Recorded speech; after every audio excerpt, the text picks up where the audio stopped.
Cerita ini dibuka pada sebuah hari yang diguyur hujan deras. Jalanan tampak sunyi dan basah, sementara sebuah mobil hitam melaju kencang membelah tirai hujan seolah dikejar oleh sesuatu yang sangat mendesak. Namun kendaraan itu bukan satu-satunya di jalan. Di belakangnya, deretan mobil hitam serupa membentuk sebuah konvoi panjang yang bergerak rapi, memberi kesan kuat bahwa mereka sedang menjalankan sebuah misi penting dan berbahaya. Tanpa peringatan, seluruh konvoi itu berhenti mendadak di tengah jalan. Di kursi belakang salah satu mobil utama, seorang pria berpakaian jas rapi menunjukkan ketidaksabarannya. Ia merasa mereka belum sampai di tujuan, sehingga penghentian ini terasa tidak masuk akal baginya. Di kursi pengemudi, seorang pria berambut merah tampak gelisah, keringat bercampur hujan mengalir di wajahnya saat ia menyampaikan bahwa ada sesuatu yang harus dilihat langsung di depan. Dengan wajah penuh amarah, pria di kursi belakang akhirnya ikut menoleh ke depan. Tepat di tengah jalan, berdiri satu sosok sendirian yang menghadang seluruh konvoi. Tubuhnya basah oleh hujan, namun sikapnya tegak dan tak menunjukkan sedikit pun rasa takut. Semakin dekat mobil itu, semakin jelas keberanian orang tersebut, membuat sang pemimpin konvoi terkejut sekaligus tersinggung. Amarahnya meledak. Ia memerintahkan semua anak buahnya untuk segera keluar dari mobil. Di tengah derasnya hujan, pria yang berdiri sendirian itu tetap bertahan, menunjukkan sikap menantang dan menegaskan bahwa orang-orang seperti mereka tidak akan diizinkan memasuki wilayah desa. Para pria berjas dan preman bayaran keluar sambil memegang payung, bergerak perlahan mendekati sosok tunggal yang tetap berdiri tanpa perlindungan apapun. Salah satu dari mereka melontarkan ejekan, mengingat pertemuan sebelumnya dan menyinggung luka lama yang pernah dialami orang itu. Sang pemimpin melangkah maju, memperkuat tekanan dan mengintimidasi dengan ancaman kekerasan. Namun orang yang dihadapi justru membalas dengan sikap tenang, merendahkan, dan menyiratkan bahwa pemimpin itu hanyalah seseorang yang berani karena berlindung di balik orang lain. Ucapan itu menusuk harga diri sang bos, membuat urat di keningnya menegang. Dengan nada mengejek, pemimpin itu merasa dirinya berada di posisi berkuasa berkat kecerdasan, bukan sekadar otot. Ia lalu memberi perintah kepada seorang pria botak bertubuh besar bernama Kang untuk mengurus masalah ini. Kang melangkah maju dengan senyum sombong, membuang payungnya, dan bersiap menghadapi perlawanan secara langsung. Pria yang menghadang konvoi itu segera mengambil posisi bertarung. Tubuhnya siap, namun pikirannya dipenuhi kegugupan. Tanpa disadari, ingatannya melayang ke kejadian seminggu sebelumnya saat pria besar yang sama telah memukulinya tanpa ampun. Ketakutan itu terbaca jelas dan Kang menangkapnya lalu semakin percaya diri. Kang bergerak lebih agresif, memperingatkan bahwa jika lawannya hanya diam, serangan pertama akan datang darinya. Sebuah pukulan cepat meluncur ke arah kepala. Dalam sepersekian detik, pria itu terkejut melihat tinju besar mendekat, namun ingatannya kembali terseret ke sesi latihan bersama sang guru. Ia teringat bagaimana ia diajarkan menggunakan tangan depan, memindahkan seluruh berat tubuh ke dalam satu pukulan ketika jarak sudah tercapai. Ingatan itu berlanjut dengan arahan lanjutan tentang kombinasi dasar dalam tinju 1-2 yang harus dilakukan tanpa ragu. Visualisasi latihan itu terasa nyata, seolah tinju yang datang sekarang adalah bagian dari simulasi. Saat kesadarannya kembali ke saat ini, tinjunya melesat dan menghantam wajah Kang dengan bersih. Ia sendiri terkejut menyadari pukulannya benar-benar mengenai sasaran. Kang langsung murka, tak percaya bahwa ada yang berani menyerangnya. Sebuah pukulan liar dilayangkan, namun pria itu berhasil menghindar lalu membalas dengan uppercut kuat yang menghantam tepat di bawah dagu. Tubuh besar Kang terhenti sejenak, matanya kosong. Pikirannya terputus oleh dampak keras serangan tersebut. Dengan teriakan frustrasi terakhir, Kang terlempar ke belakang. Pria muda itu menatapnya dengan tekad kuat, bahkan terkejut oleh kekuatan yang baru saja ia keluarkan. Fokus di matanya tajam, dipenuhi adrenalin pertarungan. Seketika ingatan lain tentang sang guru muncul mengingatkan bahwa lawannya berada di kelas berat lebih tinggi dan cenderung menyerang seperti bulldozer dengan pukulan lebar. Dalam latihan, ia pernah diminta meniru gaya lawan besar meski aktingnya dianggap buruk. Sang guru lalu mengajarkan inti pelajaran, yakni menggeser tubuh sedikit ke kiri saat pukulan datang, lalu menyerang sisi kiri tubuh lawan, tepat di area liver, titik yang dapat melumpuhkan seluruh tubuh jika terkena dengan benar. Senyum tipis sang guru saat menjelaskan pelajaran itu kembali terbayang jelas. Kini, di tengah hujan dan ketegangan, pelajaran itu terasa hidup. Ia mengepalkan tinjunya, siap melepaskan seluruh hasil latihan. Sebuah pukulan keras menghantam sisi tubuh Kang di titik yang diajarkan. Rasa sakit luar biasa membuat pria besar itu menjerit dan memegangi tubuhnya, napasnya seolah tercabut dari paru-parunya. Serangan itu berlanjut tanpa ampun. Pukulan demi pukulan menghujani tubuh lawan dengan presisi, menyasar titik-titik lemah yang kini terbuka lebar. Hingga akhirnya sebuah serangan siku yang kuat menghantam wajah Kang dan mengakhiri pertarungan. Tubuh besar itu terhuyung lalu jatuh tak berdaya di atas aspal basah, pingsan tanpa perlawanan. Pria muda itu terpaku, masih mencoba memahami apa yang baru saja terjadi. Perlahan, senyum lebar muncul di wajahnya, merayakan kemenangan luar biasa yang tak pernah ia bayangkan. Namun kebahagiaan itu tak berlangsung lama. Dari tanah, pria yang kalah menggumamkan sesuatu, membuatnya bingung. Beberapa saat kemudian ekspresinya berubah menjadi terkejut saat ia menyadari makna sebenarnya. Gumaman itu adalah sinyal, panggilan bagi anak buah lain untuk menyerang bersama-sama. Seketika ingatan lain muncul saat ia pernah bertanya pada gurunya tentang menghadapi sisa preman. Ia diingatkan bahwa menjatuhkan yang terkuat biasanya cukup untuk membuat yang lain melarikan diri. Namun kenyataan di hadapannya berbeda. Para pria yang tersisa justru berlari ke arahnya, siap menyerang seolah membuktikan bahwa nasihat itu tidak sepenuhnya berlaku. Di tengah kepungan yang semakin dekat, cerita ini kemudian mundur ke masa lalu, memperlihatkan kejadian yang terjadi tepat 1 minggu sebelumnya, sebelum semua ini dimulai. Malam itu memperlihatkan sebuah jalan pedesaan yang sunyi dan gelap, hanya diterangi beberapa lampu jalan yang berdiri jarang. Keheningan pecah oleh suara kaki yang menghantam sebuah ranting kecil di tanah, disusul sosok seorang pemuda petarung yang berdiri di bawah cahaya lampu oranye. Di dalam hatinya tumbuh rasa bangga karena akhirnya ia berhasil menyelesaikan proyek yang telah lama ia kerjakan. Dengan memanfaatkan karung pasir dan berbagai peralatan buatan tangan, ia membangun sebuah gym terbuka sederhana di pinggir jalan. Sepasang sarung tangan kerja berwarna merah sudah terpasang di tangannya, menandai dimulainya sesi latihan malam itu. Ia berdiri di depan karung tinju darurat dengan posisi bertarung yang rapi. Sorot wajahnya menunjukkan fokus yang tajam dan tekad yang tak tergoyahkan. Tanpa disadari, suasana perlahan berganti ke siang hari di sebuah desa pedesaan yang indah dan damai. Dalam pikirannya pernah terdengar keyakinan bahwa membesarkan seorang anak bukanlah tugas satu orang, melainkan seluruh desa. Setelah kehilangan kedua orang tuanya dalam sebuah kecelakaan, ia dibawa tinggal bersama neneknya di desa ini. Segalanya terasa asing pada awalnya, namun ia tak sempat tenggelam dalam kebingungan.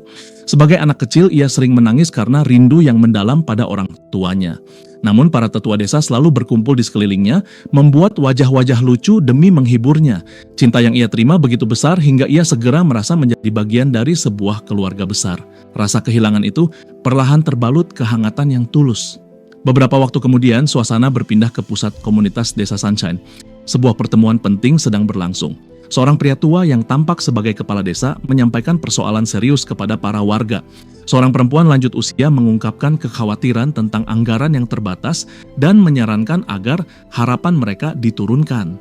Di sisi lain, seorang wanita lain bersikeras bahwa acara kali ini harus dibuat sebaik mungkin dan mengusulkan pengorbanan dengan menghapus anggaran camilan selama sebulan penuh.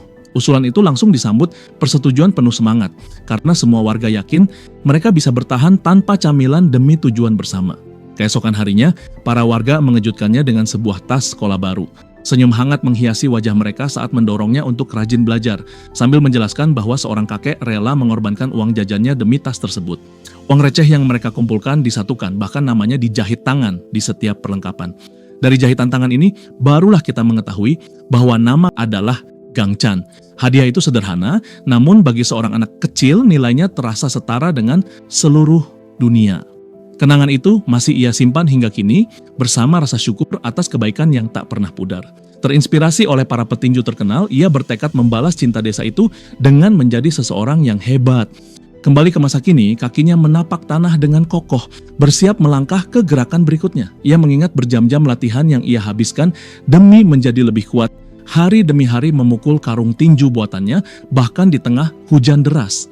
Dengan tatapan penuh determinasi, ia mengepalkan tinjunya dan memusatkan seluruh kekuatan di dalamnya. Sebuah pukulan keras dilepaskan, menggema di keheningan malam. Di dalam benaknya tertanam keyakinan bahwa ia tak boleh berkompromi dengan latihan kekuatan, seberapa lelah pun tubuhnya saat terbaring. Ia percaya bahwa selama ia terus bekerja keras, kesempatan itu pasti akan datang. Tujuan utamanya adalah menjadi petinju profesional dan membuat desanya bangga.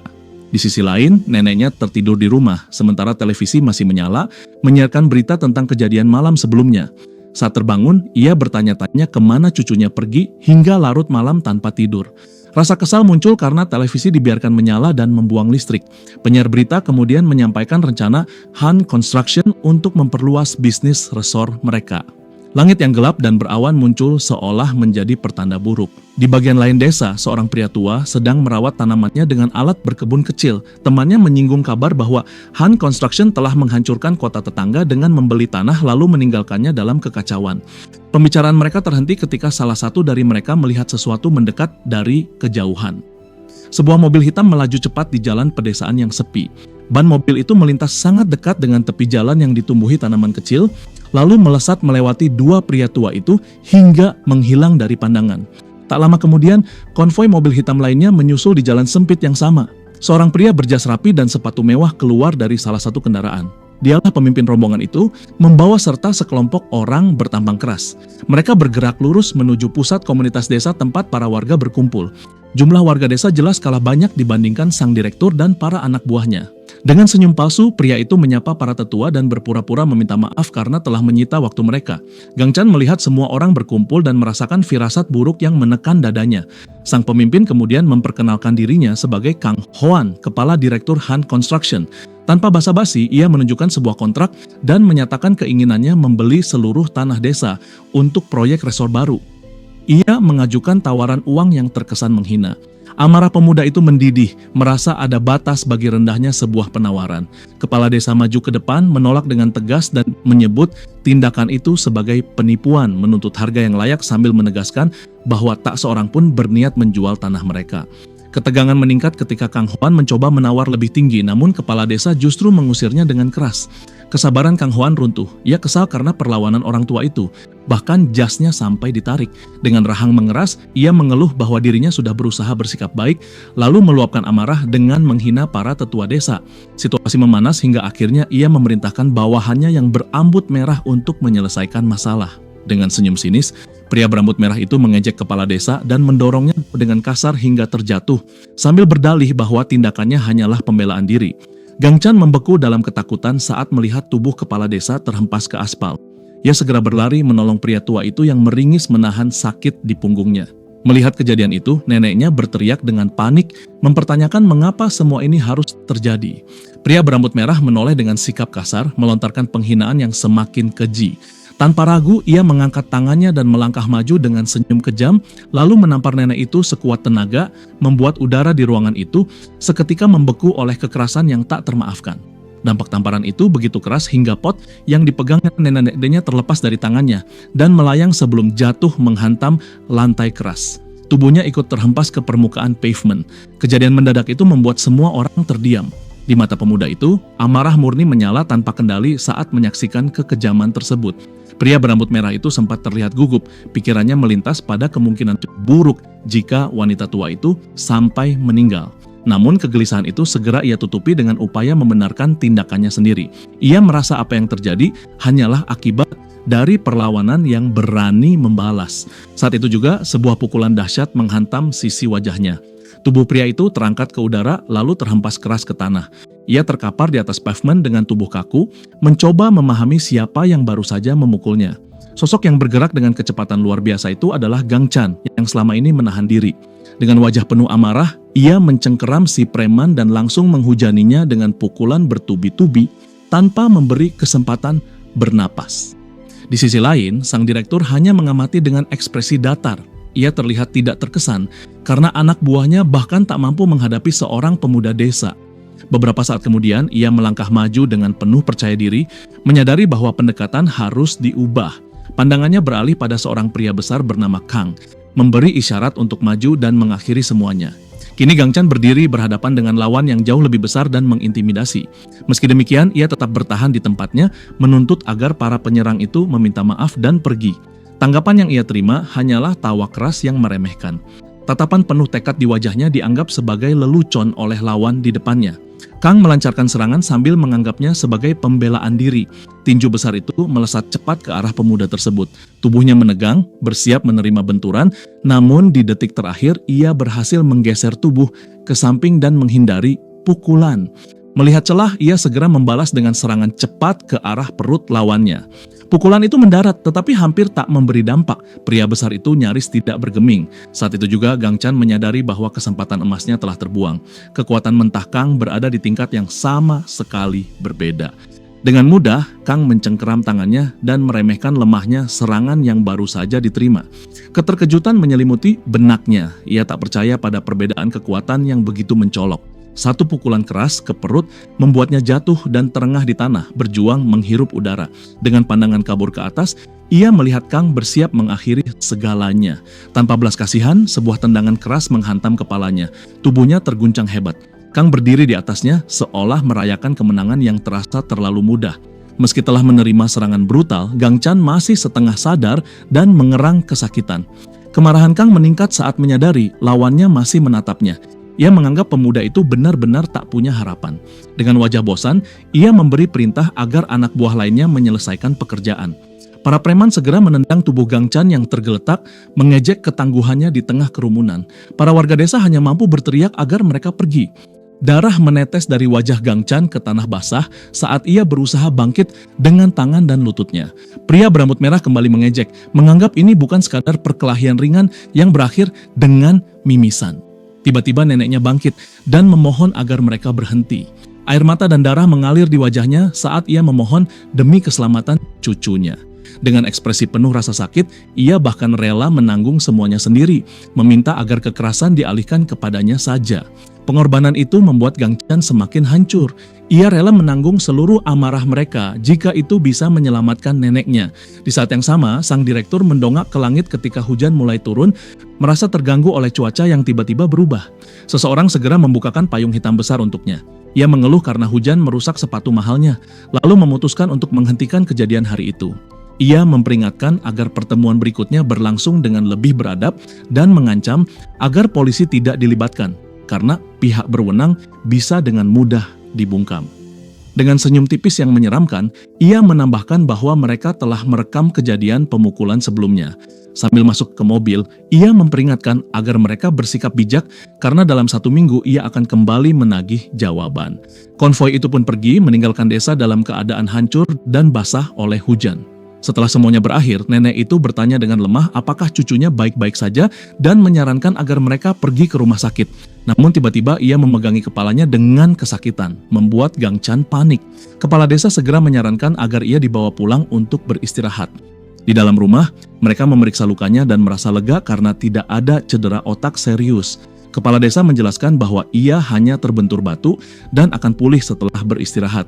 Gang Chan hanya menatap dengan wajah penuh rasa bersalah dan ketidakberdayaan. Ia duduk menjaga neneknya yang kini tertidur dengan perban di kepala. Kepala desa juga menyarankan agar ia mengobati lukanya sendiri. Namun dengan rahang terkatup dan tatapan keras, Gang Chan menolak, bersikeras bahwa ia baik-baik saja dan meminta mereka fokus menjaga neneknya. Ia lalu melangkah keluar menuju hujan deras. Di matanya menyala api baru. Dengan amarah yang tak terbendung, ia mulai menghujani karung pasir dengan pukulan keras. Latihannya kali ini jauh lebih brutal dari sebelumnya, sadar bahwa ia hanya memiliki waktu 1 minggu untuk bersiap. Tinju demi tinju menghantam karung pasir, menyalurkan seluruh frustrasi dan rasa tak berdaya yang menggerogoti hatinya. Tanpa jeda, ia terus mendorong tubuhnya melewati batas. Hujan dan keringat menyatu saat sebuah hook keras mendarat. Buku-buku jarinya tampak lebam dan terkoyak. Meski rasa sakit begitu nyata, ia menolak menyerah. Akhirnya tubuhnya berhenti bergerak. Ia berdiri diam di bawah hujan deras. 1 tetes air mata jatuh dari matanya ke tanah berlumpur. Lalu ia runtuh, menangis terseduh, mempertanyakan kelemahan dirinya sendiri. Hujan terus turun dari langit gelap seolah membasuh tangisnya. Namun tanpa ia sadari, seseorang mengamatinya dari balik pepohonan. Seorang pria berambut panjang berdiri diam, menyaksikan kehancuran emosional itu dengan tatapan tenang. Pemuda tersebut masih larut dalam keputusasaan, sama sekali tak sadar bahwa dirinya sedang diperhatikan, sementara hujan deras terus mengguyur dari langit yang kelam. Tiba-tiba Gang Chan mendongak dan menyadari ada seorang pria berambut panjang yang berdiri di tepi hutan sambil menatap ke arahnya. Tatapan orang asing itu tenang dan penuh rasa ingin tahu, seolah hanya mengamati tanpa niat apapun. Jantung Gang Chan berdegup kencang ketika pria itu mulai berjalan perlahan mendekat. Dengan tangan gemetar, ia menyeka sisa air mata di wajahnya, lalu perasaan panik membuat pikirannya berputar tentang siapa sebenarnya orang asing ini. Tanpa disadari, ingatannya melompat ke masa lalu. Ia teringat wajah pria itu dari berita dan acara olahraga yang pernah ia tonton. Sosok tersebut adalah seorang petinju terkenal yang pernah dibahas karena kontrol jarak bertarungnya yang sempurna. Dan dia adalah Seo Jun. Dalam ingatannya, ia melihat dengan jelas momen ketika sang juara melepaskan pukulan hook kiri yang nyaris tanpa celah, tepat saat pertahanan lawannya terbuka.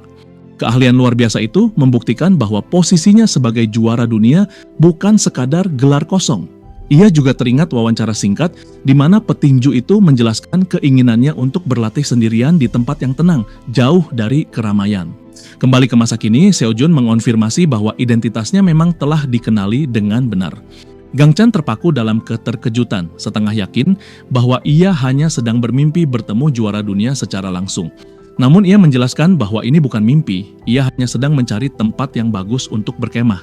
Gang Chan kemudian bertanya tentang kemungkinan adanya tempat latihan di desa mereka, tetapi sang juara menolak dan menjelaskan bahwa petarung tingkat atas justru melatih pikiran mereka di lokasi sunyi yang jarang didatangi orang. Beberapa saat kemudian, Seo Jun memberi wejangan. Ia menegaskan bahwa seorang petinju tidak boleh membiarkan emosi mengendalikan pukulannya. Pandangannya tertuju pada buku-buku jari Gang Chan yang berdarah. Lalu ia mengingatkan bahwa sebagai petarung, tangan adalah aset yang harus dilindungi. Mendengar itu, Gang Chan menunduk dengan gugup, berusaha merangkai kata yang tepat, lalu tanpa sadar menceritakan seluruh kejadian bentrok dengan para preman yang sebelumnya ia alami. Setelah mendengar cerita itu, kemarahan Seo Jun memuncak. Ia meluapkan emosinya dengan satu pukulan dahsyat ke samsak hingga kantong pasir itu robek sepenuhnya. Menyadari apa yang telah terjadi, ia membersihkan tenggorokannya dan meminta maaf karena telah merusak satu-satunya alat latihan pemuda tersebut. Gang Chan menanggapinya dengan santai, lalu dengan nada sedikit jahil menyadari ironi bahwa sang juara sendiri barusan membiarkan emosinya lepas kendali. Melihat kondisi tempat itu, Seo Jun memutuskan bahwa lokasi ini cukup ideal untuk berkemah dan berlatih. Di saat yang sama, sebuah ide muncul di benak Gang Chan. Ia memberanikan diri meminta agar Seo Jun mau melihat sedikit kemampuan tinjunya.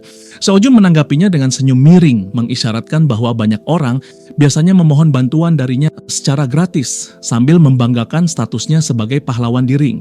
Namun kesombongan itu terhenti mendadak ketika perutnya berbunyi keras, menciptakan keheningan canggung di antara mereka. Dengan wajah sedikit memerah, Seo Jun akhirnya menanyakan apakah Gang Chan memiliki sedikit nasi cadangan. Keesokan harinya, hujan deras yang semalam mengguyur akhirnya berhenti dan langit tampak jauh lebih cerah.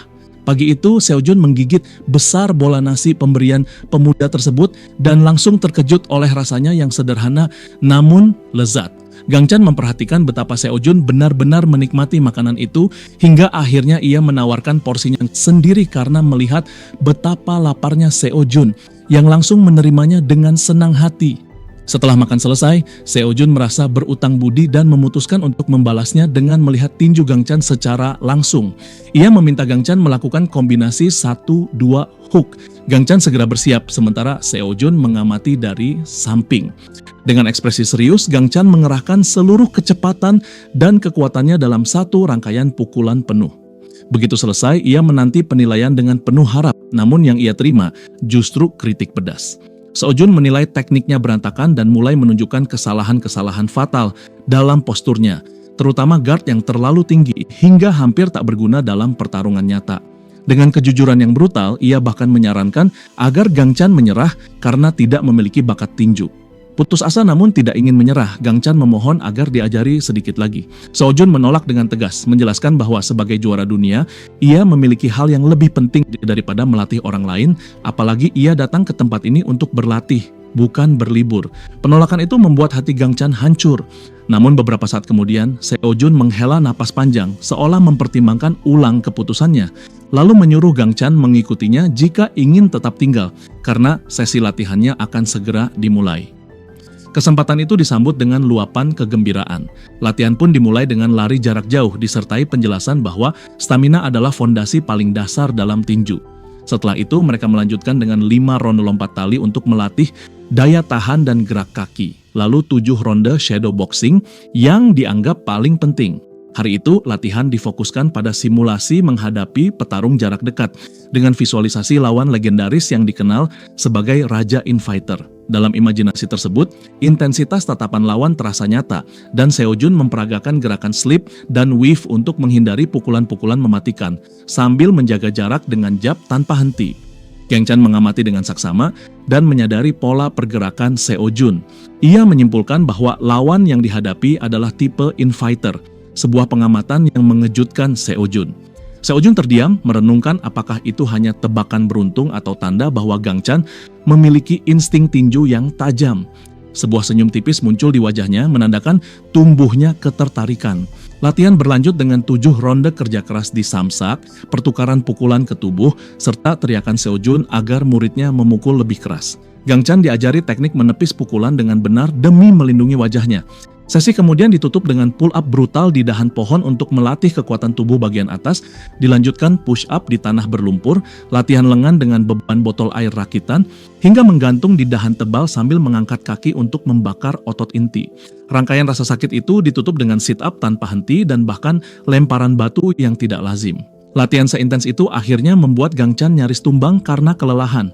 Seojun mengamati dengan saksama, bertanya-tanya apakah murid barunya telah mencapai batasnya. Namun di balik itu, ia merasa terkesan karena stamina Gang Chan tidak buruk dan mampu mengikuti ritme latihan profesional. Dalam hatinya, ia merenung bahwa kebanyakan orang hanya melihat kejayaannya di atas ring, tanpa pernah memahami kerja keras brutal yang ia jalani setiap hari, dan ia tahu betul bahwa begitu realitas itu terlihat, hampir semua orang akan lari ketakutan. Kini Seojun benar-benar diliputi rasa penasaran tentang bagaimana petarung muda yang penuh tekad ini akan bereaksi setelah melalui semua latihan brutal itu. Namun di luar dugaan, Gang Chan justru tertawa kecil sambil menyadari bahwa dirinya jelas belum mampu mengikuti ritme latihan seorang juara dunia. Ia mengakui dengan jujur bahwa dirinya masih sangat jauh dari level petarung sejati, tetapi di saat yang sama ia yakin bahwa kesempatan berikutnya tidak boleh disia-siakan. Mendengar itu, Seojun terdiam tanpa kata, terpaku oleh determinasi luar biasa yang tidak kunjung runtuh meski tubuh Gang Chan hampir habis terkuras. Dalam benaknya muncul pertanyaan, apakah pemuda ini benar-benar gila karena mampu bertahan mengikuti rutinitasnya tanpa latihan formal? Sebuah senyum tulus akhirnya muncul di wajah Seojun menandakan bahwa ia secara jujur mulai menyukai Gang Chan. Tanpa berlama-lama, Seojun menarik Gang Chan kembali ke kenyataan dan memintanya berdiri tegak. Ia menjelaskan bahwa sebagai petarung aktif, ia tidak bisa melatihnya setiap waktu. Namun dengan senyum penuh keyakinan, ia berjanji akan berlatih bersama selama ia masih berada di tempat itu. Wajah Gang Chan langsung bersinar oleh kebahagiaan murni dan antusiasme yang meluap. Ia nyaris tidak percaya dengan apa yang baru saja ia dengar. Kepastian dari Seojun membuat hatinya bergetar hebat, seolah mimpi yang mustahil tiba-tiba menjadi nyata.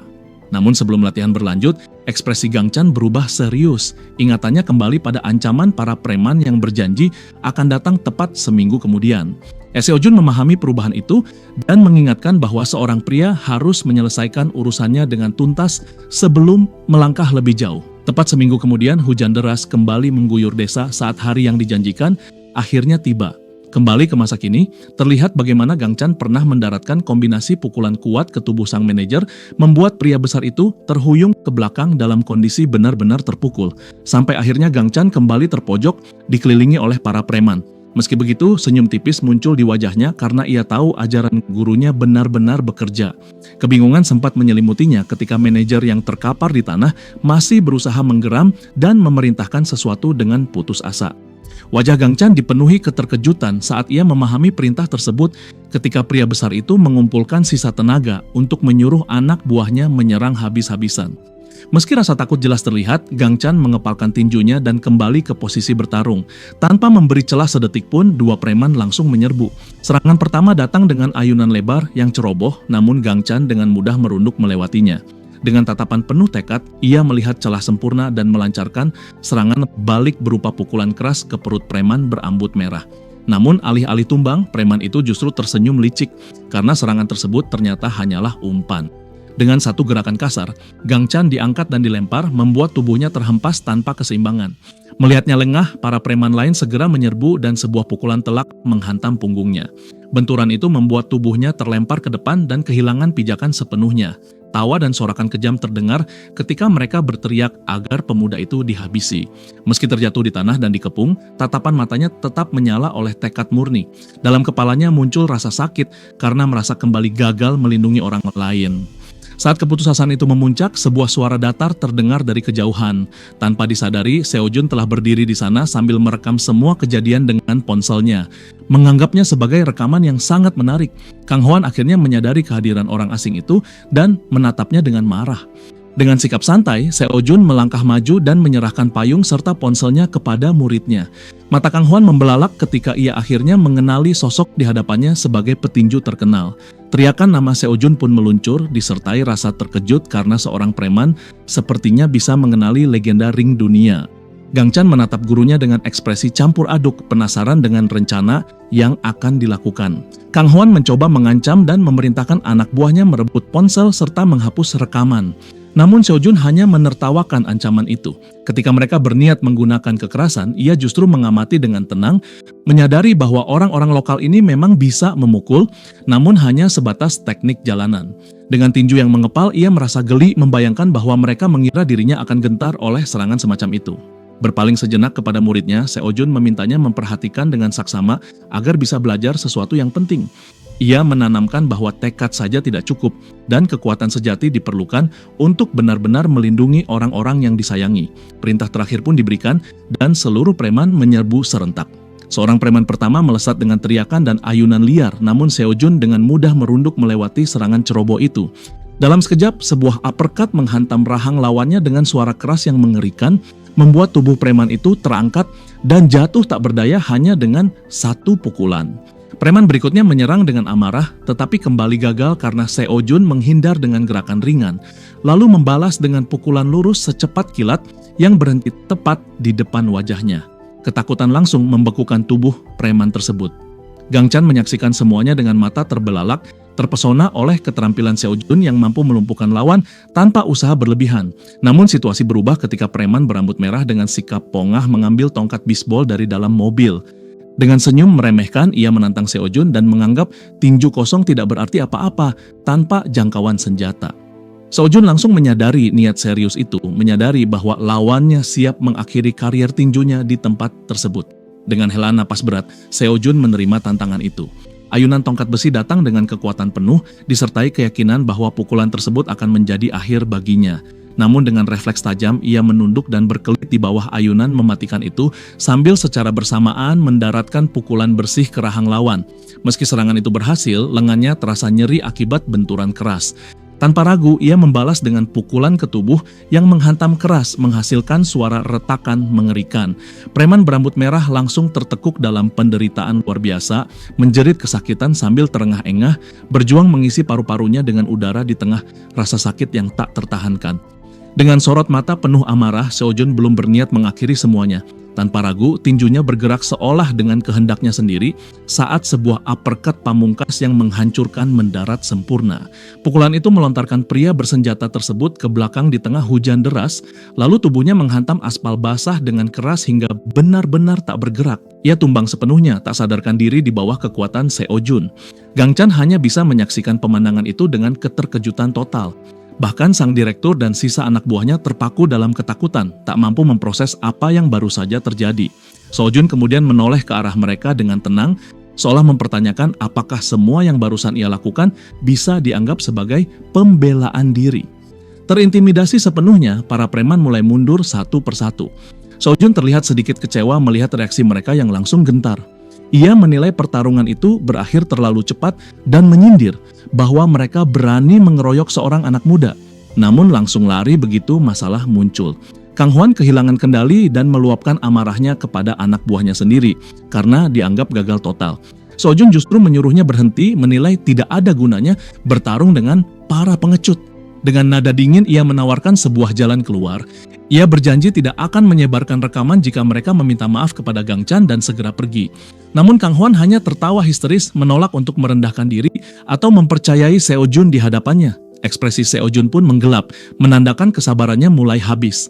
Ia memperingatkan bahwa pilihan selalu berpihak pada mereka yang kuat dan menegaskan agar mereka segera pergi. Mendengar itu, sang direktur mengertakkan gigi dengan frustrasi sebelum akhirnya menyerah dan berteriak bahwa mereka akan mencari tempat lain. Namun tepat saat ia berbalik, suara tenang Seo Jun memanggil namanya. Sebuah tamparan keras melayang dan menerbangkan kacamata dari wajahnya yang terkejut. Seo Jun menariknya kembali dan mengejek sikap sok kuatnya yang runtuh seketika. Sebelum sempat bereaksi, tamparan lain mendarat di sisi wajahnya, disusul beberapa pukulan keras bertubi-tubi yang membuat kepalanya terhuyung ke belakang. Dengan satu tamparan terakhir yang menghantam penuh tenaga, Kang Hwan terhuyung dalam kondisi linglung dan kehilangan arah. Seo Jun melangkah maju dengan penuh percaya diri, bersiap memberikan pelajaran terakhir. Kang Hwan hanya bisa memandangnya dengan teror mutlak saat tubuhnya terhuyung ke belakang. Dengan nada dingin, Seo Jun menegaskan bahwa ia membenci orang-orang yang memulai kekerasan lalu bersembunyi di balik orang lain. Ia menekankan bahwa setiap serangan pasti mengundang balasan dan hanya mereka yang berani mengambil keputusan yang layak disebut pemenang. Tekanan itu semakin menghimpit ketika ia memberi kesempatan terakhir agar sang direktur berlutut dan meminta maaf. Darah menetes dari mulut pria itu sementara tubuhnya gemetar ketakutan.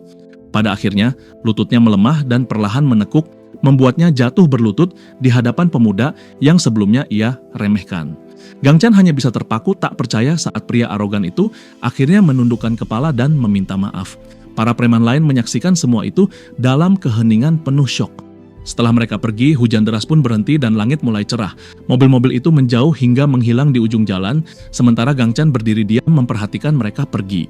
Ia kemudian menoleh ke arah gurunya dengan wajah cemas, memastikan apakah semuanya benar-benar berakhir. Seo Jun menjelaskan bahwa kekuatan sejati bukan hanya soal fisik, tetapi juga tentang berada di posisi yang mampu melindungi orang lain. Dan ia melihat potensi itu dengan jelas pada muridnya. Seo Jun lalu menyampaikan bahwa ia harus meninggalkan negara itu, namun berjanji akan memperkenalkan Gang Chan ke gym milik gurunya. Ia mengingatkan bahwa keputusan itu berarti harus meninggalkan para tetua desa untuk sementara waktu. Singkat cerita, Gang Chan memberanikan diri berbicara dengan neneknya tentang rencana masa depannya. Sang nenek terkejut melihat keseriusan cucunya dan semakin terpukul saat mengetahui rencana kepergiannya ke Seoul demi menjadi petinju profesional. Ia langsung menolak gagasan itu, menganggapnya terlalu berisiko. Gang Chan membalas dengan keyakinan penuh, mengingatkan bahwa inilah satu-satunya cara agar ia bisa melindungi mereka dan membalas semua kebaikan yang pernah ia terima. Ia bertekad akan berhasil agar suatu hari bisa membahagiakan seluruh tetua desa. Namun neneknya menegaskan bahwa ia tidak pernah meminta perlindungan semacam itu dan tidak menginginkan uang yang didapat dari luka-luka cucunya. Gang Chan akhirnya mengakui bahwa ia telah berlatih setiap hari tanpa sepengetahuannya. Meski begitu, sang nenek masih ragu dan mempertanyakan alasan terdalam di balik pilihannya. Dengan tinju mengepal, Gang Chan berjuang mencari kata-kata untuk mengungkapkan hasrat terdalamnya. Ingatannya kembali pada saat ia mengaku kepada Seo Jun bahwa ia hanya ingin bertinju apapun risikonya. Tanpa tinju, ia merasa tidak akan pernah merasakan gairah hidup yang sama. Kembali ke masa kini, ia menegaskan bahwa cintanya pada tinju sama besarnya dengan cintanya pada keluarga. Dan tanpa olahraga itu, ia merasa mustahil untuk benar-benar berhasil. Mendengar pengakuan itu, sang nenek menatapnya dengan ekspresi rumit. Air mata perlahan menggenang di matanya saat ia akhirnya memahami mimpi cucunya. Kenangan tentang kebaikan hati Gang Chan kembali menghampirinya. Bagaimana sejak kecil ia selalu mengalah dan jarang mengungkapkan keinginannya sendiri. Bahkan tidak pernah secara terbuka mengakui betapa ia merindukan orang tuanya. Dengan pemahaman baru, sang nenek akhirnya mengizinkannya pergi. Ia mengakui bahwa menahannya selama ini hanyalah bentuk keegoisannya sendiri. Ia memeluk cucunya erat, menyadari bahwa ia tak pernah benar-benar mampu menentang tekadnya. Dengan suara bergetar, ia hanya meminta satu janji agar cucunya tidak melukai dirinya sendiri terlalu parah. Senyum hangat pun muncul di wajah Gang Chan. Dengan hati penuh rasa syukur, ia berterima kasih atas segalanya, membawa restu itu sebagai bekal menuju masa depan yang telah lama ia impikan. Keesokan harinya, ia terlihat kesulitan mengikat satu bundel besar berisi barang-barang yang telah dipersiapkan neneknya. Tubuhnya sudah penuh dengan perlengkapan, sementara wajahnya menunjukkan kelelahan saat mengeluh tentang bagaimana ia akan membawa semua barang itu. Dari dalam rumah, neneknya masih terus memarahinya, mengatakan bahwa Seoul tidak sejauh itu, bahkan sambil menambahkan lebih banyak makanan ke dalam bawaan. Ia bersikeras bahwa Gang Chan harus makan dengan baik agar tetap kuat, sementara sang cucu hanya bisa mengeluh tentang beratnya beban.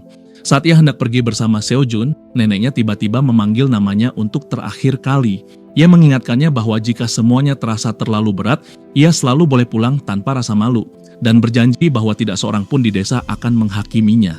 Gang Chan tertawa kecil, yakin bahwa ia pasti akan kembali suatu hari nanti, namun juga menegaskan dalam hati bahwa ia tidak akan menyerah begitu saja.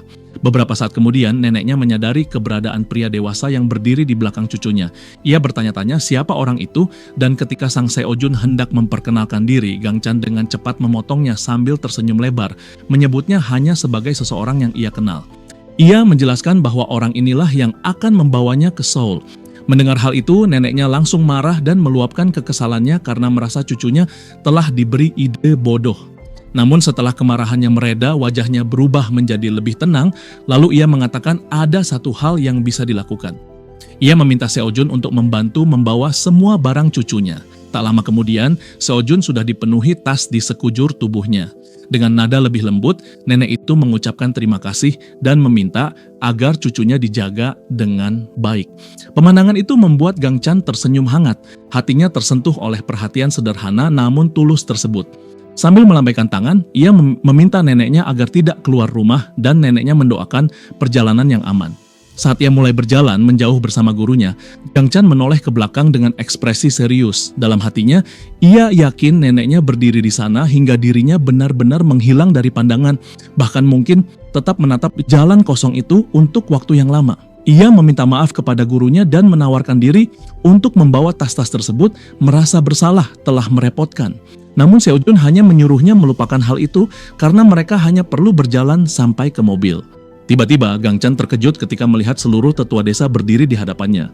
Mereka memarahinya karena hampir pergi tanpa berpamitan, sambil mengatakan bahwa neneknya telah menceritakan semuanya.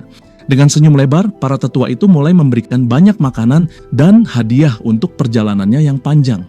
Ia merasa sangat terharu oleh kebaikan mereka, meski di saat yang sama sedikit kewalahan oleh perhatian sebesar itu. Di sisi lain, seorang nenek desa lainnya memanggil namanya untuk menarik perhatiannya. Dengan suara bergetar, perempuan tua itu berterima kasih karena telah melawan para preman, sambil mengakui bahwa para orang dewasa merasa malu karena tidak mampu melakukan hal yang sama.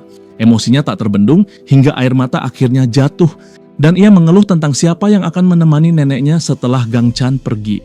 Merasa tertekan, ia segera berjanji bahwa dirinya akan sering kembali berkunjung. Tak jauh dari situ, kepala desa mengalihkan pandangannya ke pria kuat yang berdiri di samping Gang Chan. Dengan mata menyipit, ia merasa seperti pernah melihat orang tersebut sebelumnya. Namun kemudian hanya menganggapnya sebagai porter kuat yang membantu membawa barang. Kesalahpahaman itu membuat Seojun terdiam tanpa kata. Kepala desa lalu meminta si porter agar menjaga Gang Chan dengan baik sepanjang perjalanan ke Seoul. Beberapa waktu kemudian, mereka akhirnya tiba di kota Seoul yang sibuk. Dari dalam mobil yang melaju di jalanan padat, Gang Chan menatap keluar jendela dengan mata terbelalak, terpesona oleh gedung-gedung raksasa yang menjulang di sekelilingnya. Tak lama setelah itu, mereka sampai di tujuan, sebuah tempat bernama Gym Tinju Gang Seonggu. Begitu memasuki gym, suara latihan keras langsung memenuhi udara.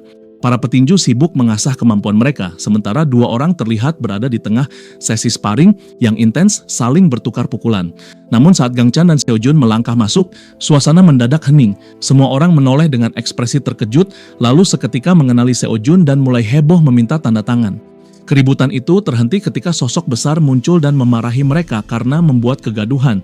Dengan senyum kecil, Seojun bergumam bahwa pria itu masih sama seperti dulu. Ia menyapanya sebagai pelatih Gang Seonggu, yang tampak sama sekali tidak senang melihat mantan muridnya.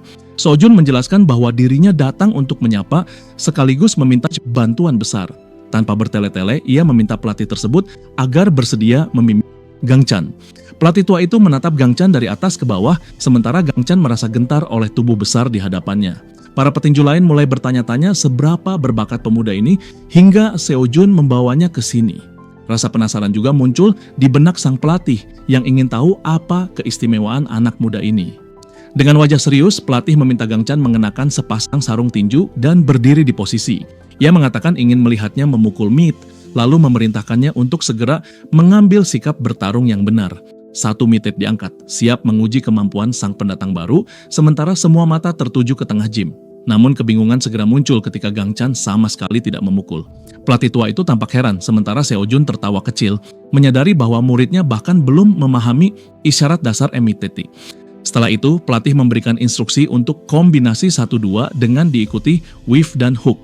Gang Chan berhasil memukul 1-2, namun kepalanya justru terkena mitt. Pelatih menempelkan mitten tersebut ke kepalanya, wajahnya sama sekali tidak terkesan. Sementara hidung Gang Chan mulai berdarah. Gang Chan terlihat sama bingungnya dengan pelatihnya. Seo Jun kembali tertawa menebak bahwa muridnya bahkan belum tahu apa itu weaving. Melihat pemandangan itu, para petinju lain kehilangan minat dan kembali ke latihan mereka masing-masing. Sejak saat itu, perjalanan berat Gang Chan di gym barunya resmi dimulai. Di dalam gym, ia memulai latihannya dengan shadow boxing. Wajahnya dipenuhi fokus murni, siap menyerap setiap pelajaran yang ada. Pelatih menjelaskan bahwa karena ia sudah mampu melakukan pukulan dasar 1-2, kini saatnya mempelajari gerakan menghindar. Pertama adalah ducking, dengan menekuk lutut dan bergerak diagonal untuk menghindari jab. Selanjutnya, weaving, menggunakan gerakan pinggang dari sisi ke sisi untuk menghindari hook. Terakhir, teknik dasar lain berupa mengayunkan tubuh bagian atas dengan sedikit menarik badan ke belakang. Pelatih menegaskan bahwa semua gerakan menghindar ini harus mengalir bersama serangan dan perlu dilatih tanpa henti.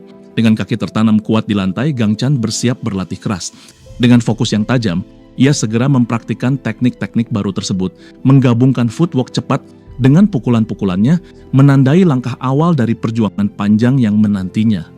Saat mulai memahami gerakan itu, tubuhnya perlahan merasakan aliran yang berbeda, seolah semua teknik mulai terhubung, dan dalam benaknya muncul pertanyaan, apakah inilah sensasi yang selama ini ia cari? Dari samping, Seo Jun mengamati dengan tenang dan menilai bahwa Gang Chan memiliki naluri atletik yang baik, meski belum menunjukkan bakat luar biasa. Pelatih kemudian melirik ke arah Seo Jun dan mempertanyakan alasan membawa pemuda seperti ini ke gym, bahkan menambahkan bahwa bakatnya tidak ada apa-apanya dibandingkan kemampuan Seo Jun di usia yang sama. Seo Jun hanya tersenyum, merasa perbandingan dengan legenda adalah hal yang tidak adil, lalu menjelaskan bahwa potensi muridnya mungkin tidak langsung terlihat pada pandangan pertama. Ia meminta pelatih untuk tetap melatih Gang Chan, lalu menyebutkan bahwa dirinya harus pergi. Saat ia beranjak meninggalkan gym, pelatih tua itu sempat bertanya apakah ia akan baik-baik saja menghadapi lawan berat berikutnya. Dengan senyum penuh percaya diri, Seo Jun justru heran mengapa gurunya terlihat khawatir, lalu menyiratkan bahwa pertarungan tersebut justru akan jauh lebih berat bagi lawannya. Tak lama kemudian, ia pergi meninggalkan gym dengan penyamaran ketika kerumunan penggemar mulai mengerubunginya. Cerita pun melompat 3 hari ke depan memperlihatkan Gang Chan berlatih tanpa henti. Kini ia sudah mampu mempraktikkan kombinasi pukulan dengan kecepatan dan presisi yang mengagumkan. Pelatihnya hanya bisa menatapnya dengan wajah terkejut, benar-benar kehilangan kata-kata, tak menyangka Gang Chan mampu melakukan kombinasi yang layak dalam waktu sesingkat itu. Ia juga tercengang melihat semua kebiasaan buruk yang sebelumnya ia tunjukkan sudah diperbaiki dengan cepat. Dengan rasa ingin tahu yang semakin besar, pelatih bertanya kapan Gang Chan biasanya mengakhiri latihannya dan ia menjawab bahwa dirinya berhenti sekitar pukul 10 malam. Pelatih langsung terkejut karena waktu itu persis jam operasional gym. Saat itu juga ia menyadari bahwa dirinya tidak pernah melihat Gang Chan datang atau pergi, sehingga rasa curiga mulai muncul. Dengan wajah gugup, Gang Chan berusaha mencari kata-kata yang tepat untuk menjelaskan situasinya, lalu mengakui bahwa karena tidak memiliki tempat tinggal, ia tidur di ring tinju.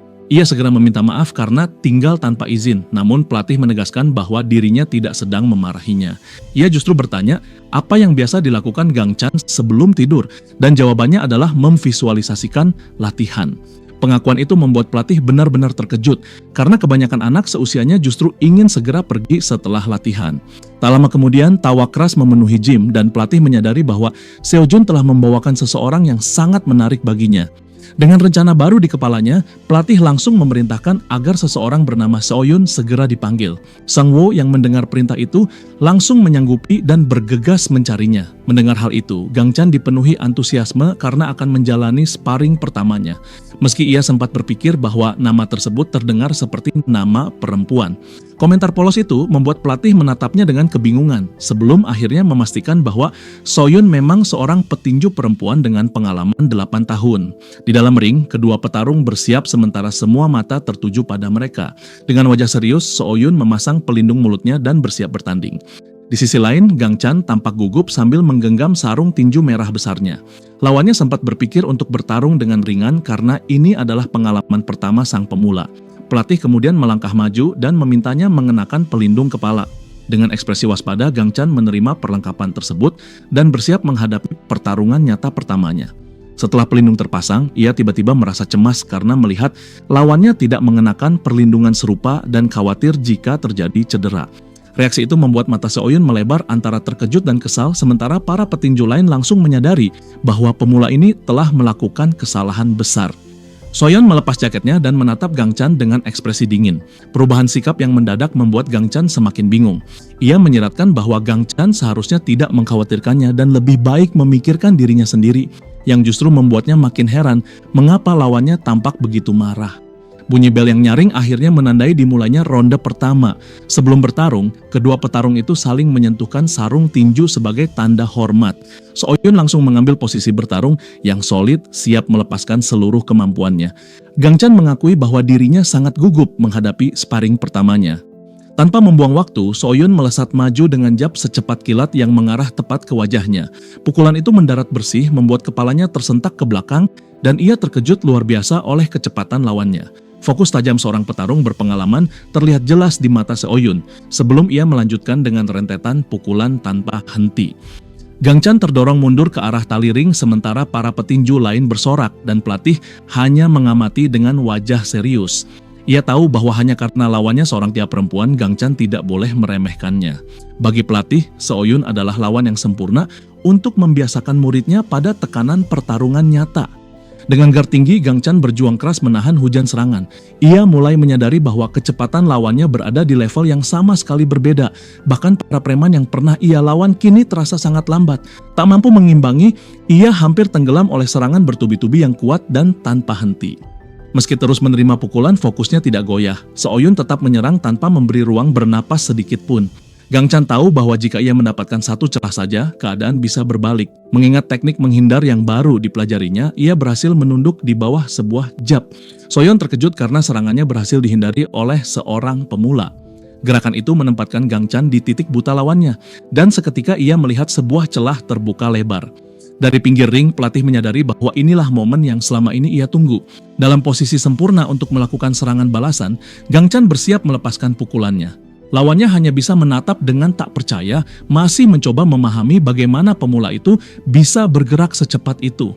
Pelatih menatap muridnya dengan ketertarikan baru, sementara seluruh gym terdiam oleh perubahan situasi yang mendadak. Namun alih-alih menyerang, Gang Chan justru tampak merayakan keberhasilannya menghindar.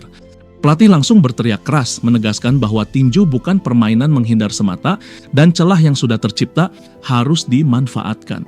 Gang Chan segera merasa bersalah, menyadari bahwa ia terlalu fokus pada teknik yang baru dipelajari hingga lupa menerapkannya untuk menyerang. Sikap itu membuat Seoyun semakin kesal, merasa bahwa pertarungan ini tidak dianggap serius. Amarahnya memuncak karena tak percaya seorang pemula mampu membaca serangannya. Tepat saat ketegangan mencapai puncaknya, bel kembali berbunyi nyaring, menandai akhir ronde pertama.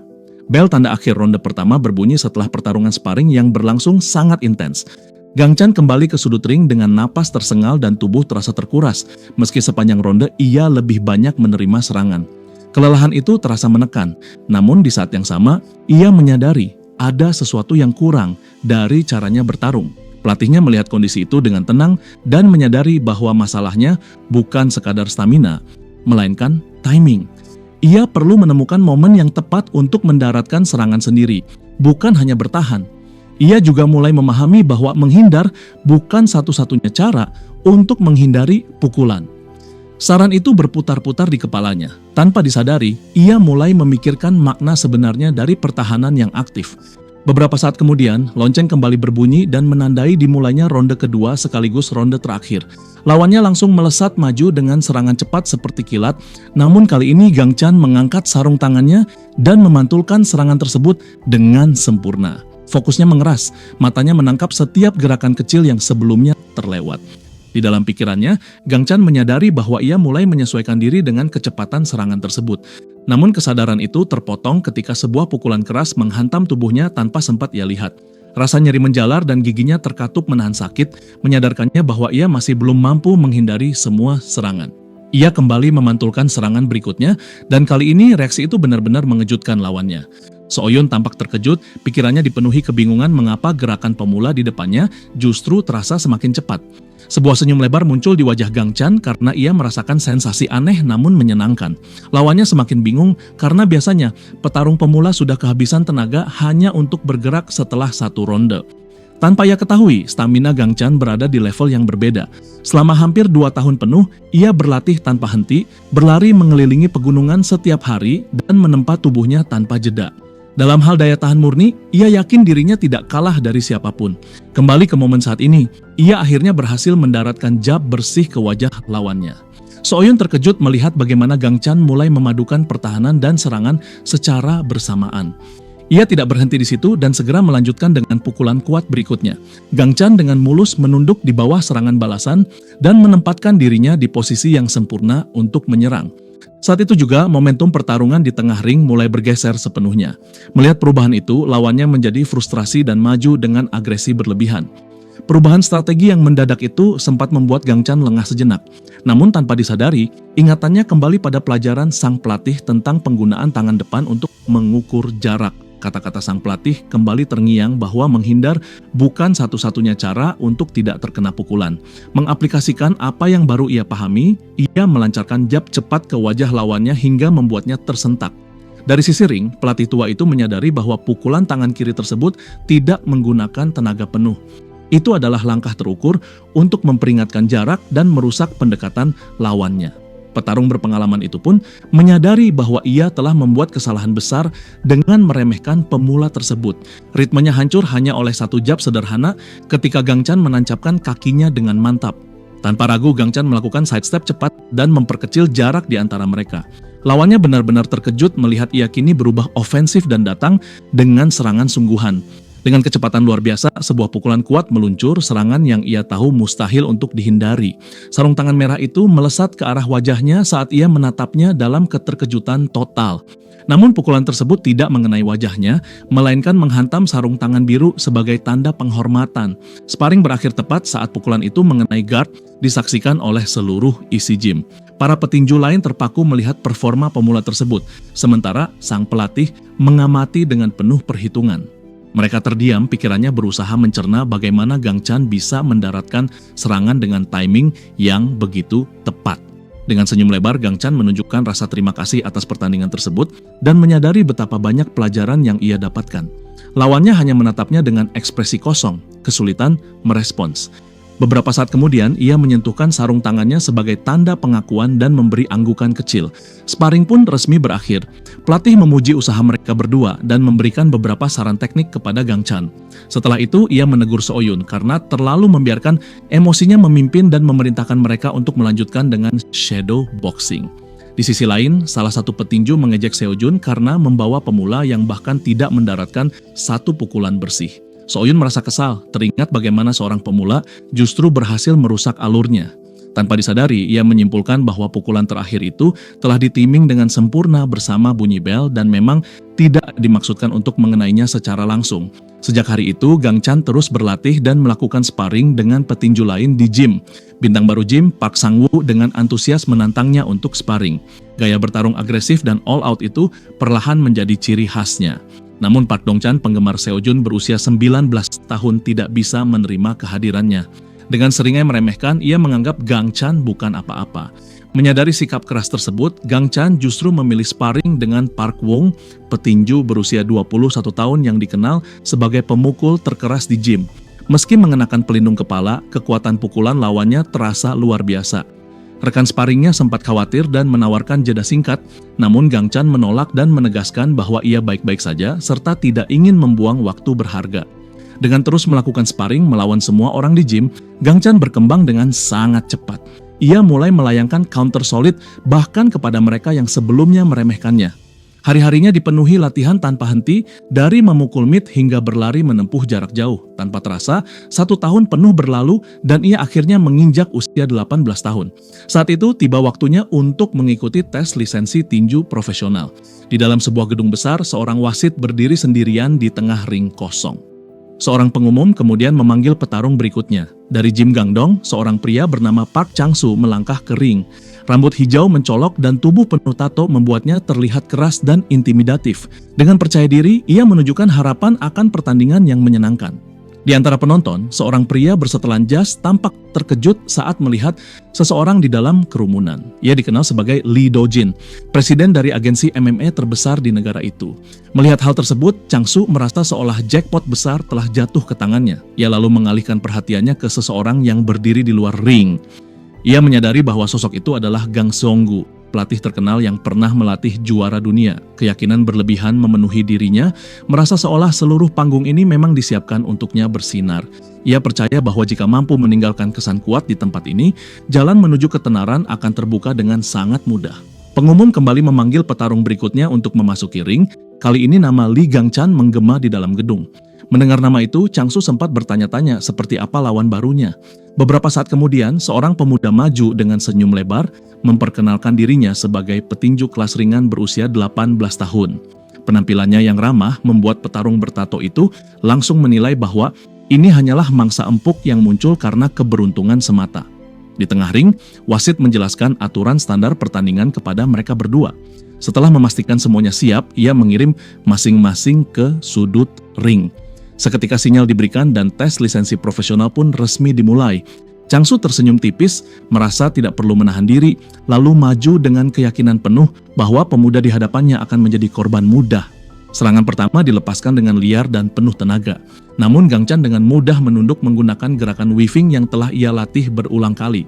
Lawannya terkejut saat menyadari Gangchan sudah berada di dalam jarak guardnya. Sebelum sempat bereaksi, Gangchan melesat masuk dengan kecepatan luar biasa dan melayangkan uppercut menghancurkan tepat di bawah dagu lawannya. Petarung bertato itu terdiam sejenak. Pikirannya kosong mencoba memahami dari mana pukulan sekuat itu berasal. Ia berusaha memfokuskan kembali dirinya, mengingat bahwa ini adalah kesempatan besarnya untuk mencuri perhatian semua orang. Namun saat pandangannya kembali ke depan, Gangchan sudah menghilang dari hadapannya. Tanpa disadari, Gangchan muncul di sisi tubuh lawannya, sudah siap menyerang lagi. Sebuah hook kuat menghantam wajah petinju berambut hijau, membuat kepalanya terhempas dan rasa sakit meledak di seluruh kepalanya. Tanpa memberi celah sedikit pun, Gangchan langsung menyusul dengan pukulan brutal ke tubuh, lalu menutup rangkaian itu dengan hook terakhir yang mendarat telak. Serangan demi serangan terus menghujani tubuh lawannya tanpa henti. Pukulan keras kembali menghantam bagian tubuhnya, membuat matanya berputar dan kakinya mulai kehilangan kekuatan. Ia berusaha bertahan berdiri, namun tubuhnya tak lagi merespons dengan baik. Setetes keringat mengalir di wajahnya, memperlihatkan kepanikan total yang mulai menguasai dirinya. Dengan sisa tenaga yang ada, ia mencoba menciptakan jarak, namun seketika menyadari bahwa dirinya sudah terpojok di sudut ring. Gangchan menatapnya dengan ekspresi dingin dan tanpa belas kasihan. Tanpa membuang waktu, hujan pukulan kembali dilepaskan. Lawannya hanya mampu menutup wajah dan menerima hantaman demi hantaman yang semakin menyakitkan. Wajah petarung bertato itu kini penuh lebam dan darah. Setiap pukulan terasa menghancurkan, membuat pemuda di hadapannya tampak seperti bayangan mengerikan dari kekuatan yang tak terbendung. Ia benar-benar kewalahan dan dalam hati berharap ada sesuatu yang menghentikan penderitaan sepihak ini. Tatapan matanya menunjukkan teror murni yang ia rasakan di tengah pertarungan yang sepenuhnya tidak seimbang. Melihat situasi sudah terlalu jauh, wasit akhirnya masuk dan menghentikan pertandingan secara resmi. Gangchan ditarik mundur ketika lawannya akhirnya menjatuhkan guard dan tubuhnya ambruk ke kanvas. Dalam kondisi kelelahan total, Chang Soo tidak mampu bangkit. Dengan ketakutan tersisa di matanya, ia melihat Gangchan berjalan mendekat. Namun yang datang bukan ancaman, melainkan uluran tangan dengan senyum ramah. Gangchan memastikan lawannya baik-baik saja dan menunjukkan rasa hormat atas pertandingan tersebut. Sikap ini membuat Chang Soo terdiam tanpa kata. Ia menerima tangan itu dan dibantu berdiri, masih terkejut oleh kebaikan yang sama sekali tidak ia duga. Beberapa saat kemudian, suasana kembali ke gym. Pelatih terlihat menyambut seorang tamu, sementara di lantai gym Gangchan tampak membersihkan area dengan ceria sebelum menyapa gurunya. Pelatih tua itu berkomentar bahwa sejak Gangchan datang, suasana gym terasa lebih hidup. Ia memintanya merapikan sedikit lagi sambil menyadari betapa baik hati muridnya itu. Gangchan hanya tersenyum dan mengangguk, lalu ekspresinya sedikit berubah lebih serius ketika sang pelatih menanyakan sosok misterius yang tadi datang bersamanya. Tepat saat itu, orang yang dimaksud muncul di belakang sang pelatih, membuat pria tua itu terkejut dan berbalik dengan gugup. Ternyata sosok tersebut adalah seorang wanita bersetelan jas yang memperkenalkan diri sebagai Kang Mingji dari sebuah agensi Champ. Ia membungkuk dalam-dalam, membuat pelatih dan Gangchan sama-sama terkejut oleh kunjungan mendadak itu. Dengan senyum besar, ia menyampaikan maksud kedatangannya untuk mengajukan pertemuan bisnis dengan petinju Lee Gang-chan. Beberapa saat kemudian, mereka duduk di sebuah ruang pertemuan. Pelatih bertanya mengapa ia datang sepagi itu. Minji menjelaskan bahwa ia datang tepat saat gym dibuka karena khawatir Gang-chan sudah selesai berlatih dan pergi lebih awal. Namun pelatih menenangkannya dengan mengatakan bahwa Gang-chan biasanya menghabiskan hampir seluruh harinya di gym. Wanita itu tertawa gugup dan mengakui bahwa ia juga khawatir agensi lain akan lebih dulu merekrut Gang-chan. Ia menambahkan bahwa direktur perusahaannya telah memberi perintah agar ia membawa pemuda ini dengan cara apapun. Saat menggenggam gelas kertasnya terlalu kuat, gelas itu tiba-tiba hancur dan minuman tumpah ke seluruh meja. Gang-chan segera meminta maaf dan memastikan bahwa ia baik-baik saja meski kekacauan terjadi. Minji cepat menguasai diri, memberi isyarat bahwa semuanya tidak masalah, lalu menegaskan bahwa ia benar-benar berasal dari agensi terkenal tersebut. Ia dengan bangga menyebut bahwa perusahaan mereka mewakili banyak atlet besar, termasuk juara dunia Seo Jun. Ia kemudian menambahkan bahwa ada rumor yang menyebut Gang-chan sebagai murid Seo Jun. Dengan antusias, ia menjelaskan bahwa jika Gang-chan bergabung, ia akan mendapatkan promosi besar dan peluang negosiasi hadiah yang menggiurkan. Namun pelatih memotong pembicaraan itu dan menegaskan bahwa semua hal tersebut sudah mereka ketahui. Baginya, yang paling penting saat ini adalah pertandingan debut Gang-chan.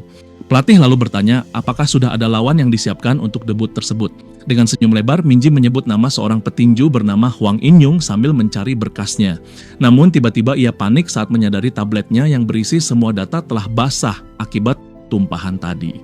Pelatih menenangkannya dan mengatakan bahwa itu bukan masalah karena ia sudah pernah mendengar tentang petinju tersebut. Ia menyebut bahwa lawan itu cukup bagus dan bertanya alasan mengapa ia dipilih untuk debut Gang-chan. Minji dengan penuh semangat menjelaskan bahwa Hwang In-young memiliki rekor 3 kemenangan tanpa kekalahan. Semuanya melalui knockout.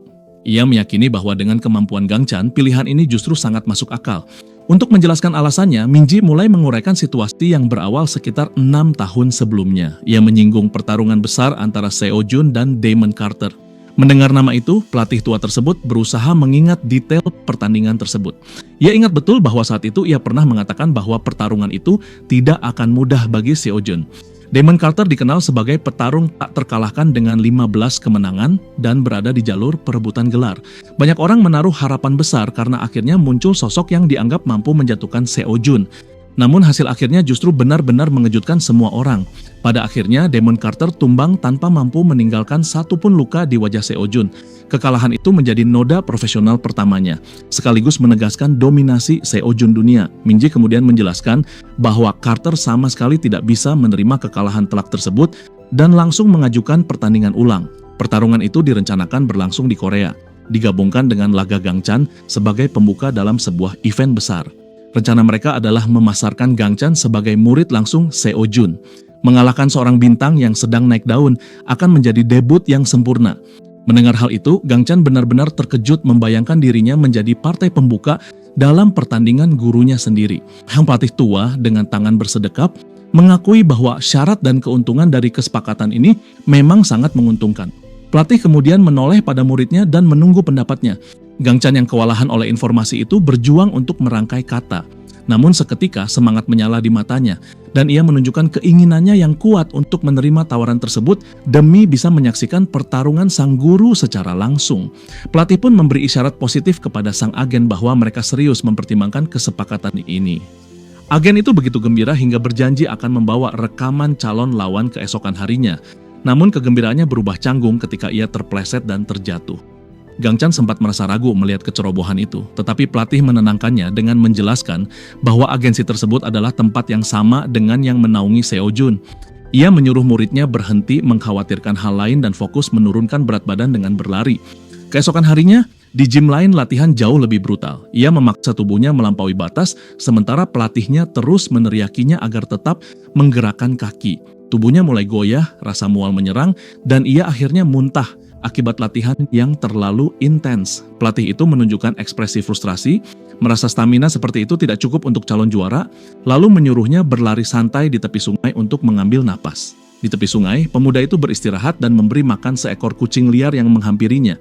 Dengan tubuh lelah, ia duduk diam dan membiarkan pikirannya melayang, berharap bisa beristirahat sejenak dari tekanan. Namun emosinya tiba-tiba meluap. Ia memeluk kucing itu erat-erat, seakan mencari pelampiasan dari beban yang menumpuk. Air mata menggenang di matanya, dan dalam hati ia berharap suatu hari nanti ada seseorang yang mampu benar-benar mengalahkannya. Saat itu juga, seorang pemuda lain berlari melewati jalur sungai dengan hoodie merah. Tanpa disadari, pemuda itu adalah Hwang In-yung, lawan Gang Chan berikutnya.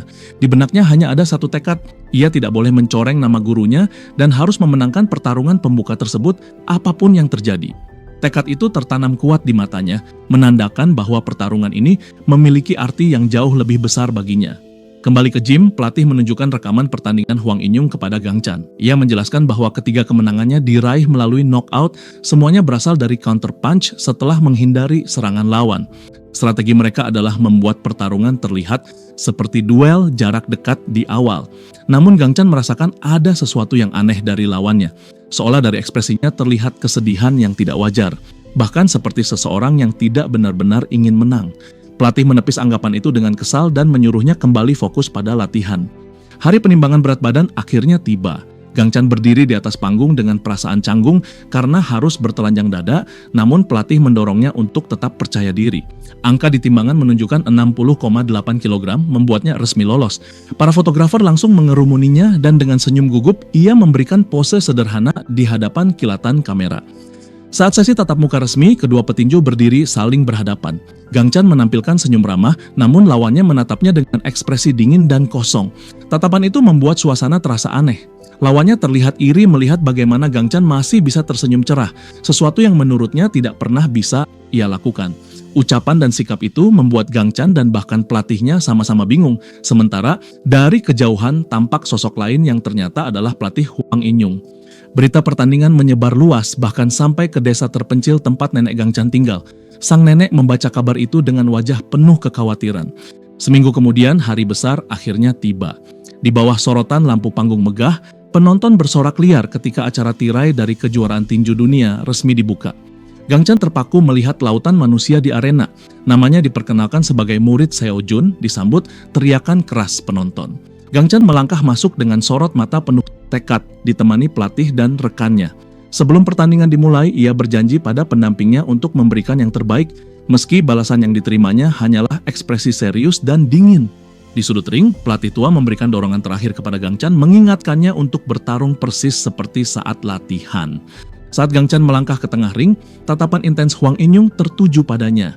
Dengan sikap sopan dan senyum lebar, Gang Chan menyapa lawannya tanpa menyadari bahwa pertarungan yang akan terjadi bukan sekadar duel fisik, melainkan benturan tekad dua pemuda yang sama-sama membawa beban besar di pundak mereka. Dari tribun penonton, banyak orang terlihat kebingungan melihat betapa cerianya ia sebelum pertarungan dimulai. Di balik senyum lebarnya, tawa kecil yang gugup tanpa sadar keluar dari bibirnya ketika tekanan semakin terasa. Ia mengakui dalam hatinya bahwa rasa gugup itu sangat nyata, sementara di depannya sang lawan hanya menatap dengan ekspresi serius tanpa emosi. Saat itu juga isyarat kesiapan diberikan dan suasana arena berubah tegang. Beberapa detik kemudian, aba-aba dimulai dan ronde pertama resmi dibuka. Kedua petinju saling menyentuhkan sarung tangan sebagai tanda respek sebelum perlahan bergerak, saling menguji pertahanan masing-masing. Dengan tangan depan mereka mengukur jarak, kebuntuan tegang terjadi membuat seluruh arena menahan napas menunggu siapa yang akan memulai serangan pertama. Tanpa peringatan, Gang Chan tiba-tiba melancarkan ofensif awal. Ia menghindari tangan depan lawannya dengan gerakan mengelak ke kanan yang halus, lalu merangsek masuk. Seketika setelah menghindar, ia melepaskan hook kanan yang penuh tenaga. Dengan ekspresi tenang, In-yung hanya memperhatikan pukulan itu dengan fokus tinggi, menganggap serangan tersebut mudah ditebak dan tidak berbeda dari petarung lain yang pernah ia hadapi. Namun dengan putaran kepala yang cepat, ia hanya nyaris berhasil menghindarinya. Pukulan itu hampir saja mendarat tepat di wajahnya, membuatnya terkejut sesaat. Di sisi lain, Gang Chan tersenyum percaya diri, merasa bahwa dirinya akan menjadi petarung yang berbeda dari yang lain. Begitu berhasil menghindar, In-yung langsung membalas dengan counter punch secepat kilat, tetapi Gang Chan sudah siap. Tanpa ragu sedikit pun, ia melancarkan pukulan balasan dengan kecepatan dan kekuatan luar biasa. Pukulan bersih pertama dalam pertandingan itu mendarat tepat di wajah In-yung yang terkejut, membuat tubuhnya terhuyung ke belakang. Serangan tak terduga itu langsung diakui sebagai pukulan bersih pertama milik Gang Chan. Di sisi lain, terlintas kembali pengakuan sang pelatih bahwa In-yung memang petarung yang bagus, namun memiliki satu kelemahan fatal. Kelemahan itu bukan pada teknik, melainkan pada kesombongan karena belum pernah menghadapi tantangan nyata. Ia diprediksi akan mencoba mengakhiri pertarungan dengan cepat seperti yang selalu ia lakukan, mengira ini hanyalah laga mudah yang justru akan menjerumuskannya ke dalam perangkap. Kembali ke arena, sebuah pukulan keras ke tubuh membuat In Yung terhuyung dan kehilangan fokus. Dari sudutnya, pelatihnya berteriak agar ia tetap berkonsentrasi. Dengan wajah panik, In Yung berusaha mengendalikan diri, lalu membalas dengan pukulan cepat ke arah kepala. Ia menambahkan serangan dengan tendangan tinggi yang nyaris berhasil, namun masih bisa ditahan. Gang Chan menancapkan kakinya kuat di kanvas, bersiap untuk langkah berikutnya. Keduanya kembali berhadapan, sementara In Yung mulai kesulitan bernapas akibat rentetan serangan tanpa henti. Di sisi lain, Gang Chan tampak masih segar dan siap melanjutkan pertarungan dengan intensitas tinggi. Instruksi dari sudut ring memintanya menciptakan jarak dan memulihkan napas, namun In Yung menyadari lawannya kembali mendekat. Dengan senyum penuh keyakinan, Gang Chan kembali menghujani dengan pukulan cepat dan kuat. Seketika ingatan tentang latihan tidak konvensional melempar batu melintas di benaknya, membuat gerakannya semakin mengalir. Ia menari di antara hujan pukulan, menghindari setiap serangan dengan gerakan halus tanpa terkena satupun. Sebuah pukulan hanya menggesek pipinya, namun ia tetap tenang. In Yung mulai menyadari bahwa jab lawannya terlalu cepat untuk dihindari semuanya. Gang Chan menancapkan kakinya lagi, menjaga gardanya tinggi, lalu melesat maju dengan kecepatan luar biasa. In Yung mencoba menghentikannya dengan jab cepat, tetapi Gang Chan menyelinap ke bawah pukulan itu dan semakin mendekat. Saat itulah In Yung tersadar bahwa serangan sebelumnya hanyalah tipuan. Pukulan sebenarnya datang menghantam tubuh dengan keras. Mata In Yung membelalak saat menyadari serangan itu dan ia berusaha mengangkat pertahanan. Namun Gang Chan kembali menyelinap dan mendaratkan body shot brutal yang membuat kaki lawannya mulai melemah. Tanpa memberi ruang bernapas, satu pukulan keras kembali menghantam tubuh, disusul serangan lain ke sisi badan yang menghancurkan. In Yung kehilangan keseimbangan, terhuyung dan hanya mampu menahan rasa sakit, sementara serangan ke tubuh terus berlanjut tanpa ampun. Sekejap kemudian, kilasan latihan bersama pelatih muncul kembali tentang bagaimana menghadapi petarung cepat dengan pertarungan panjang. Strateginya sederhana namun mematikan, memperlambat kaki dengan serangan ke tubuh. Pukulan ke badan membuat napas berat dan kaki mengunci lebih cepat dari yang disadari lawan. Kembali ke saat ini, Gang Chan memahami bahwa presisi jauh lebih penting daripada kekuatan mentah. Ia juga ingat bahwa timing adalah senjata utama untuk mengalahkan kecepatan murni. Dengan fokus penuh, ia terus menekan. Sementara In Yung kini sepenuhnya terdesak dan terpaksa bertahan di bawah tekanan tanpa henti. Tiba-tiba wasit masuk ke tengah ring dan menghentikan pertarungan, lalu secara resmi mengakhiri ronde pertama dan mengirim kedua petinju kembali ke sudut masing-masing. Suara pengumuman menggema di arena, menegaskan betapa luar biasanya ronde pembuka itu. Para komentator menyoroti fakta bahwa Hwang In Yung belum pernah melewati ronde pertama sebelumnya. Dan kali ini bukan hanya mampu bertahan, tetapi juga kehilangan kendali penuh atas jalannya laga. Di sudut ringnya, pelatih Hwang In Yung meluapkan kemarahan karena kecerobohan yang ditunjukkan selama ronde berlangsung. Ia menekankan bahwa lawannya hanyalah petarung pemula yang kurang pengalaman dan seharusnya bisa ditangani dengan lebih hati-hati. Dengan tatapan tajam penuh tekanan, ia menuntut kemenangan mutlak dan mengingatkan betapa besar kesempatan ini untuk membuktikan kemampuan di hadapan dunia.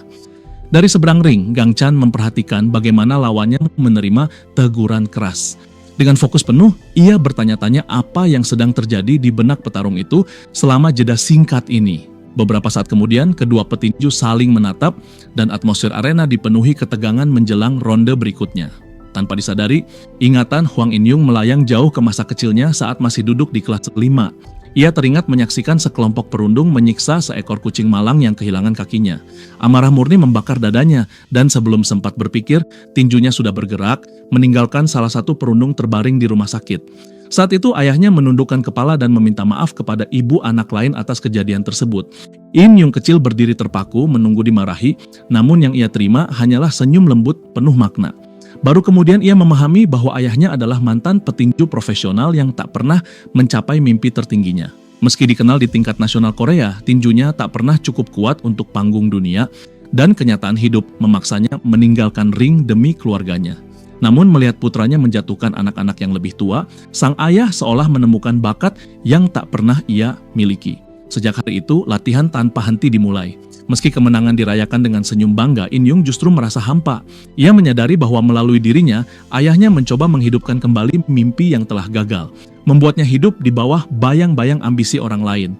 Tekanan itu memuncak hingga suatu hari ia sengaja mengalah dalam sebuah pertandingan demi menjauh dari semua itu.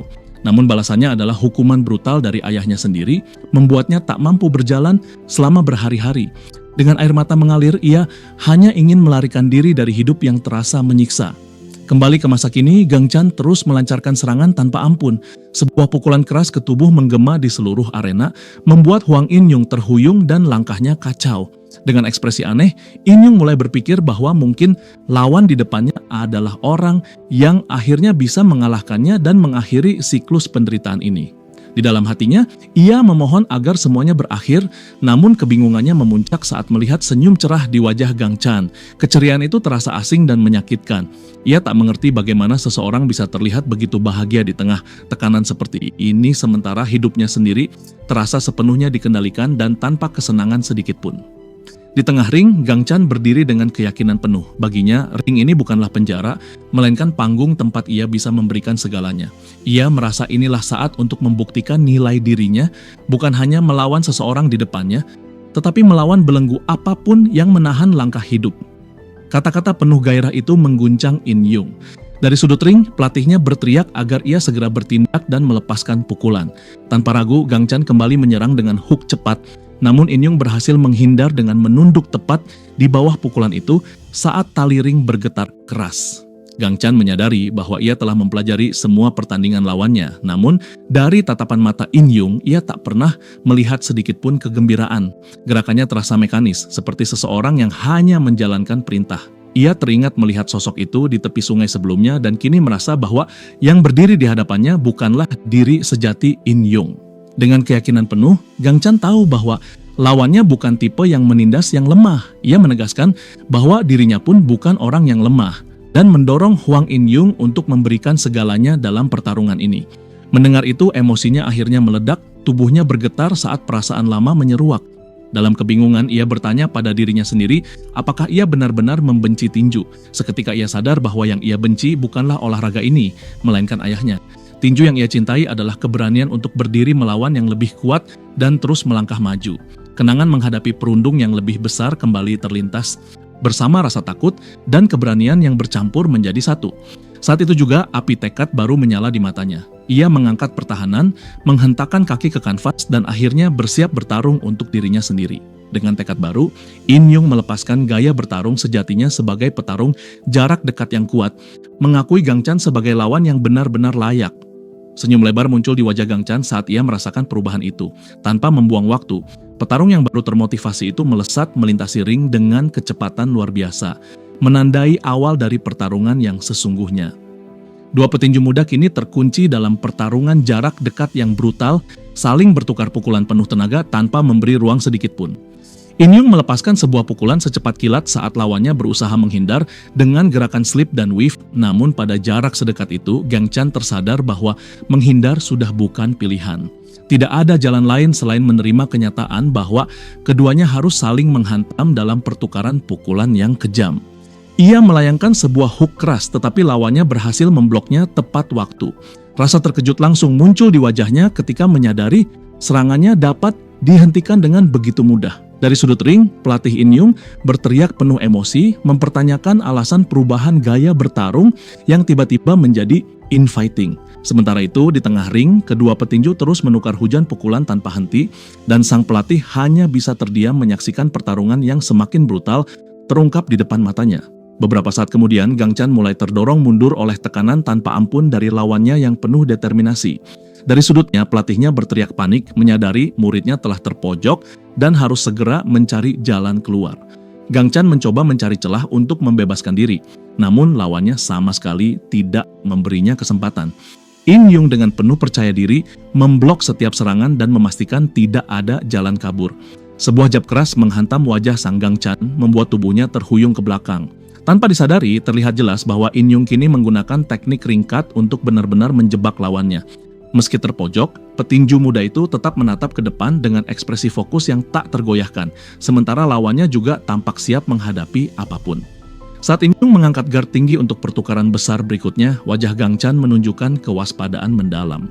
Dalam posisi sepenuhnya terperangkap, sebuah pukulan super cepat melesat lurus ke arahnya, namun ia berhasil mengangkat guard tepat waktu untuk menahannya. Raut terkejut kembali muncul ketika ia menyadari serangan lawannya kini jauh lebih cepat. Sebuah pukulan keras kembali menghantam kepalanya, mengirimkan gelombang kejut yang menyebar ke seluruh tubuh.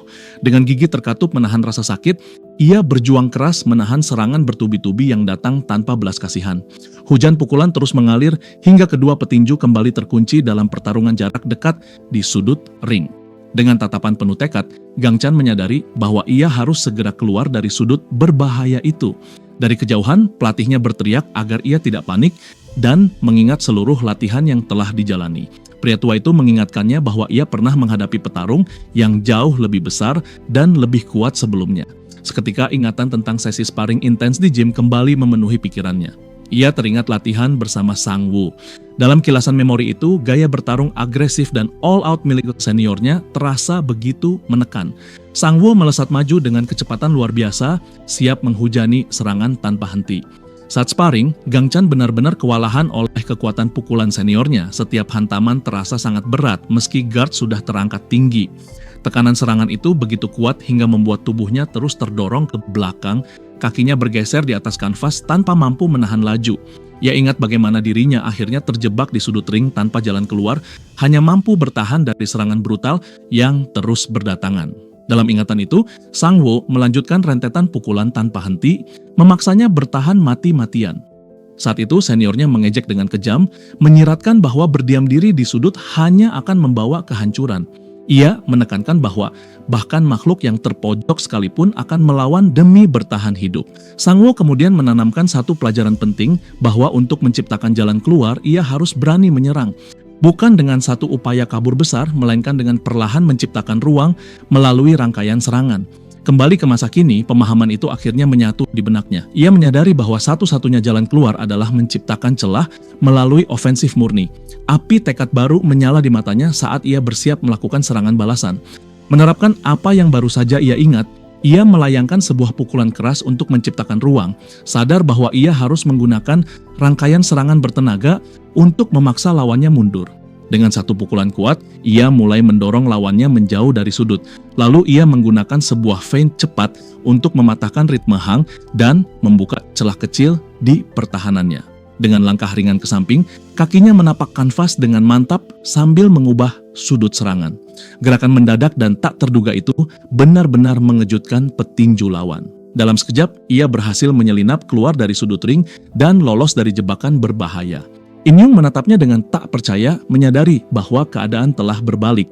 Dengan senyum penuh percaya diri, Gang Chan kini kembali berdiri di tengah ring, siap melancarkan serangan. Dalam dirinya, ia merasakan momentum pertarungan telah bergeser, dan kini saatnya mengambil alih. Ia melangkah maju dengan mantap, bersiap melepaskan serangan tanpa henti. Sebuah jab keras menghantam guard Wang In Yung saat ia memulai kombinasinya. Tanpa membuang waktu, ia merunduk mulus tepat di bawah counter hook lawan, lalu langsung menyusul dengan pukulan menghancurkan ke arah tubuh. Kedua petinju kini saling menatap dengan fokus dan determinasi yang membara. Dari sudut ring, pelatihnya kembali berteriak penuh semangat, menyadari bahwa situasi ini adalah setup yang sempurna. Ia mendorong muridnya untuk mengingat semua pola dan jebakan yang telah ia bangun sepanjang pertarungan. Gang Chan berdiri di ring, memikirkan strategi yang sejak awal ia susun untuk meraih keunggulan, sesuatu yang diam-diam membuat lawannya terus berada dalam tekanan. Ia kembali menghantam tubuh lawan dengan pukulan brutal, persis seperti instruksi pelatihnya. Rasa sakit membuat lawannya mulai khawatir akan serangan ke tubuh yang terus mengintai. Dalam frustrasi, petinju itu melepaskan sebuah pukulan, namun Gang Chan dengan mudah merunduk menghindarinya. Seketika keduanya kembali terjebak dalam pertukaran jarak dekat yang sangat ganas. In Yung melangkah mundur dengan cepat, berusaha mati-matian menciptakan jarak di antara mereka, bertekad tidak memberi ruang bagi lawannya untuk bernapas atau pulih. Saat sebuah pukulan kembali melintas, Gang Chan kembali merunduk dengan mulus.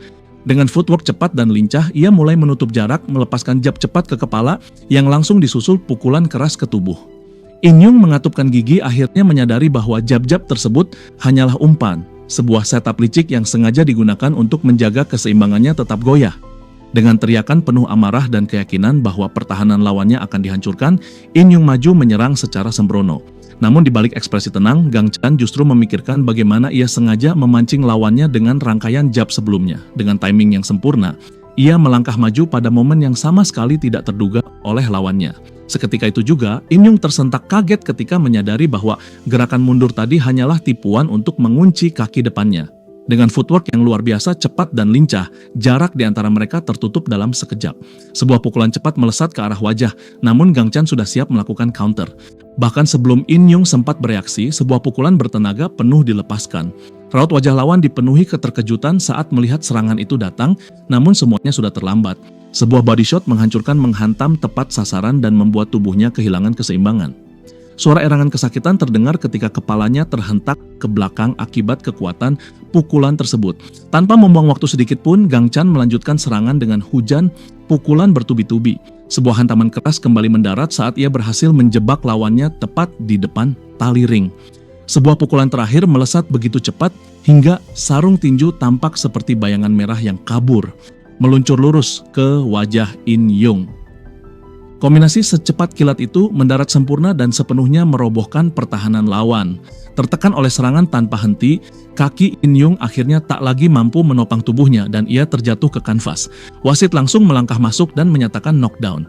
Begitu hitungan resmi dimulai, seluruh arena meledak dalam sorakan liar atas knockdown yang begitu eksplosif. Saat hitungan berlangsung, Gang Chan menatap dengan ekspresi penuh keterkejutan.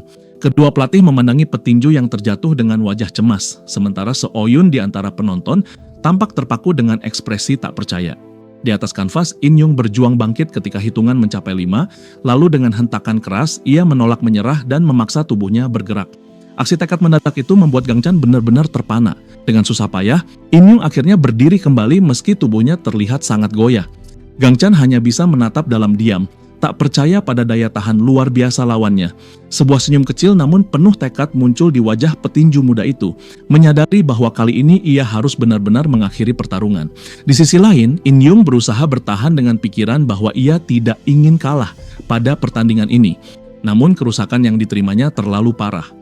Beberapa saat kemudian, tubuhnya akhirnya menyerah dan ia kembali terjatuh ke kanvas untuk terakhir kalinya. Sebuah senyum lega dan besar merekah di wajah Gang Chan saat kemenangan akhirnya menjadi miliknya. Ia mengaum penuh emosi ketika announcer menyatakan dirinya sebagai pemenang melalui knockout. Arena pun kembali bergemuruh, sorakan membahana, merayakan kemenangan debut sang rookie. Setelah pertandingan usai, In Yung mendekatinya dan menunjukkan rasa hormat, mengisyaratkan bahwa bisa melakukan debut melawannya adalah sebuah kehormatan. Masih terengah setelah pertarungan sengit, Gang Chan meraih bahu lawannya dan membantu mengangkatnya. Announcer menyoroti sportivitas luar biasa yang ditunjukkan di dalam ring saat keduanya berjalan keluar bersama. Dengan tatapan penuh terima kasih, lawannya mengungkapkan rasa syukur atas semua yang terjadi selama pertandingan. Gang Chan hanya menanggapinya dengan senyum santai, merasa bahwa ia hanya melakukan hal yang seharusnya. Dengan senyum tulus, petinju yang kalah itu kembali menyampaikan terima kasih atas bantuan yang ia terima dalam banyak hal. Namun begitu ia pergi, In Yung mendapati ayahnya berdiri menatapnya dengan ekspresi terkejut. Dengan tekad baru yang menguat, petinju muda itu melangkah lurus ke arah ayahnya. Tubuhnya sedikit oleng karena kelelahan, tetapi keyakinannya sama sekali tidak goyah. Sang ayah mengulurkan tangan seolah ingin menyentuh dadanya, berjuang untuk mengucapkan sesuatu. Namun tangan itu ditepis. Ia menolak untuk terus dikendalikan dan menyatakan bahwa ia tidak akan lagi hidup mengikuti keinginan ayahnya, serta meminta agar kekhawatiran berlebihan itu dihentikan. Keheningan tegang menyelimuti mereka saat sang anak akhirnya berdiri untuk dirinya sendiri. Tak jauh dari sana, pelatihnya mengamati dengan ekspresi puas dan mengakui bahwa performa muridnya benar-benar mengesankan. Ia bahkan mengakui tidak pernah menyangka bahwa muridnya memiliki bakat infighting selevel itu. Ia hanya menatap dengan wajah terpaku, seolah belum sepenuhnya mencerna semua yang baru saja terjadi. Beberapa waktu kemudian, ia berdiri di halaman luar sementara ayahnya mengawasinya dari kejauhan dalam diam. Di sisi lain, Shin berpindah ke Gang Chan, ia berjalan menyusuri lorong arena, sambil mengucapkan terima kasih kepada pelatih dan Se-Oyun. Dengan senyum lebar, ia mengatakan bahwa kemenangan itu sepenuhnya berkat pelatihnya. Pria tua itu mencoba bersikap santai, meski di dalam hatinya ia sangat bahagia menerima pujian tersebut. Ia kemudian beralih ke rekan setimnya dan mengucapkan terima kasih kepada Se-Oyun karena telah menjadi second-nya selama pertandingan. Ia menanggapinya dengan santai dan kemudian menanyakan apakah ia bersedia menjadi second di pertandingan berikutnya. Dengan seringai lebar, ia langsung menyetujuinya tanpa ragu. Tak lama kemudian, sekelompok wajah familiar muncul dan memberikan ucapan selamat atas kemenangan pertamanya. Ia terlihat sangat bahagia melihat para tetua desa, meski mereka menunjuk wajahnya yang penuh lebam. Seorang tetua mengatakan bahwa ia kini telah menjadi seorang pria sejati dan menanyakan apakah ada bagian tubuhnya yang terluka. Dengan tawa ringan dan senyum besar, ia meyakinkan mereka bahwa dirinya baik-baik saja. Namun seketika ia menyadari ada seseorang yang tidak hadir dan menanyakan alasan neneknya tidak ikut datang. Kepala desa menjelaskan dengan gugup bahwa neneknya sedang terikat urusan penting hari itu. Meski berusaha terlihat tenang, semua orang tahu bahwa tidak ada kakek atau nenek yang rela melewatkan pertarungan pertama cucunya. Seorang wanita tua kemudian berkomentar bahwa berkat keberhasilannya, mereka semua bisa menyaksikan pertunjukan yang luar biasa. Ia menunjuk ke arah agen Mingji dan menjelaskan bahwa agen itulah yang menuntun mereka dari desa hingga ke arena. Sang petinju muda terkejut dan segera berbalik untuk mengucapkan terima kasih kepada agen tersebut atas bantuannya. Sambil melambaikan tangan, agen itu menanggapinya dengan santai, menganggap apa yang ia lakukan sebagai hal yang wajar demi keluarga mereka. Namun Gang Chan tetap bersikeras menyampaikan rasa terima kasihnya yang tulus. Di sampingnya, Soyun hanya menatap kosong, mengira bahwa ia tersenyum berlebihan hanya karena sedang berbicara dengan wanita cantik. Sedikit gugup, Gang Chan kemudian menyebutkan bahwa ia harus bersiap untuk pertandingan besar milik gurunya. Ia juga mendorong para tetua untuk masuk kembali dan menonton laga utama. Mereka menjelaskan bahwa kedatangan mereka hanya untuk menyaksikan pertandingannya saja, namun ia memarahi mereka dengan bercanda, mengingatkan betapa mahalnya harga tiket. Kepala desa menatap sebuah poster besar dan bertanya-tanya apakah Seo Jun benar-benar sehebat yang digembar-gemborkan. Tiba-tiba, sang petinju muda melihat seseorang mendekat dan dengan senang hati menyapanya. Orang itu adalah Seo Jun, gurunya, yang tersenyum dan mengungkapkan bahwa ia sangat menikmati seluruh jalannya pertandingan. Para tetua terperangah dan bertanya-tanya apakah pria itu benar-benar juara tinju dunia yang terkenal. Kepala desa lalu menyadari bahwa pria tersebut adalah porter yang sebelumnya membantu membawa semua barang mereka. Sang petinju profesional hanya tersenyum dan dengan tenang mengonfirmasi identitasnya. Pria tua itu pun berdiri terpaku, sepenuhnya terpesona oleh kenyataan yang baru ia sadari. Menyadari kesalahan ucap kecilnya, Seo Jun memilih mengabaikan rasa canggung dan langsung memberikan selamat kepada muridnya atas kemenangan yang mengesankan. Dengan senyum penuh percaya diri, ia merasa bangga karena muridnya telah menang dan kini giliran dirinya memberi contoh. Ia lalu memberi isyarat agar petinju muda itu memperhatikan dengan saksama dan belajar sebelum melangkah menuju arena. Saat sosok itu menjauh, sebuah ingatan kuat tiba-tiba terlintas di benak sang petinju muda. Lalu ia mengikuti gurunya menyusuri lorong panjang bersama para tetua desa. Sesampainya di arena, Seo Jun menghentakkan kakinya ke lantai dengan kokoh, seolah getarannya menjalar ke seluruh bangunan. Dalam keterkejutan, Gang Chan mendongak dan merasakan stadion bergetar hebat. Seketika itu juga, seluruh penonton meledak dalam sorakan menggelegar untuk petinju kelas dunia. Ribuan suara bergema memenuhi arena raksasa, menciptakan lautan kebisingan yang mengguncang. Di tengah kekacauan itu, petinju profesional tetap melangkah maju dengan ekspresi tenang, fokusnya tak tergoyahkan. Sorotan kamera menangkap wajah Seo Jun yang penuh konsentrasi saat ia bersiap menghadapi laga besar. Di atas ring, Seo Jun menatap lawannya, seorang pria berambut putih dengan aura keras dan berbahaya. Penantangnya, Damon Carter, membalas tatapan itu sambil teringat kekalahan memalukan di masa lalu. Dengan hentakan kaki di atas kanvas, Carter menunjukkan bahwa ia sepenuhnya siap untuk laga ulang ini. Namun sorakan penonton terus menggema menyebut nama Seo Jun tanpa henti. Dukungan tanpa ragu dari ribuan penggemar membuat atmosfer semakin menekan. Carter menyadari betapa luar biasanya sorakan itu, membayangkan betapa banyak orang yang akan menangisi kekalahannya jika ia tumbang lagi. Namun Seo Jun hanya menanggapinya dengan sikap meremehkan. Merasa lawannya terlalu banyak bicara.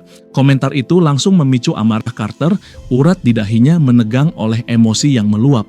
Wasit segera turun tangan dan memerintahkan keduanya kembali ke sudut masing-masing.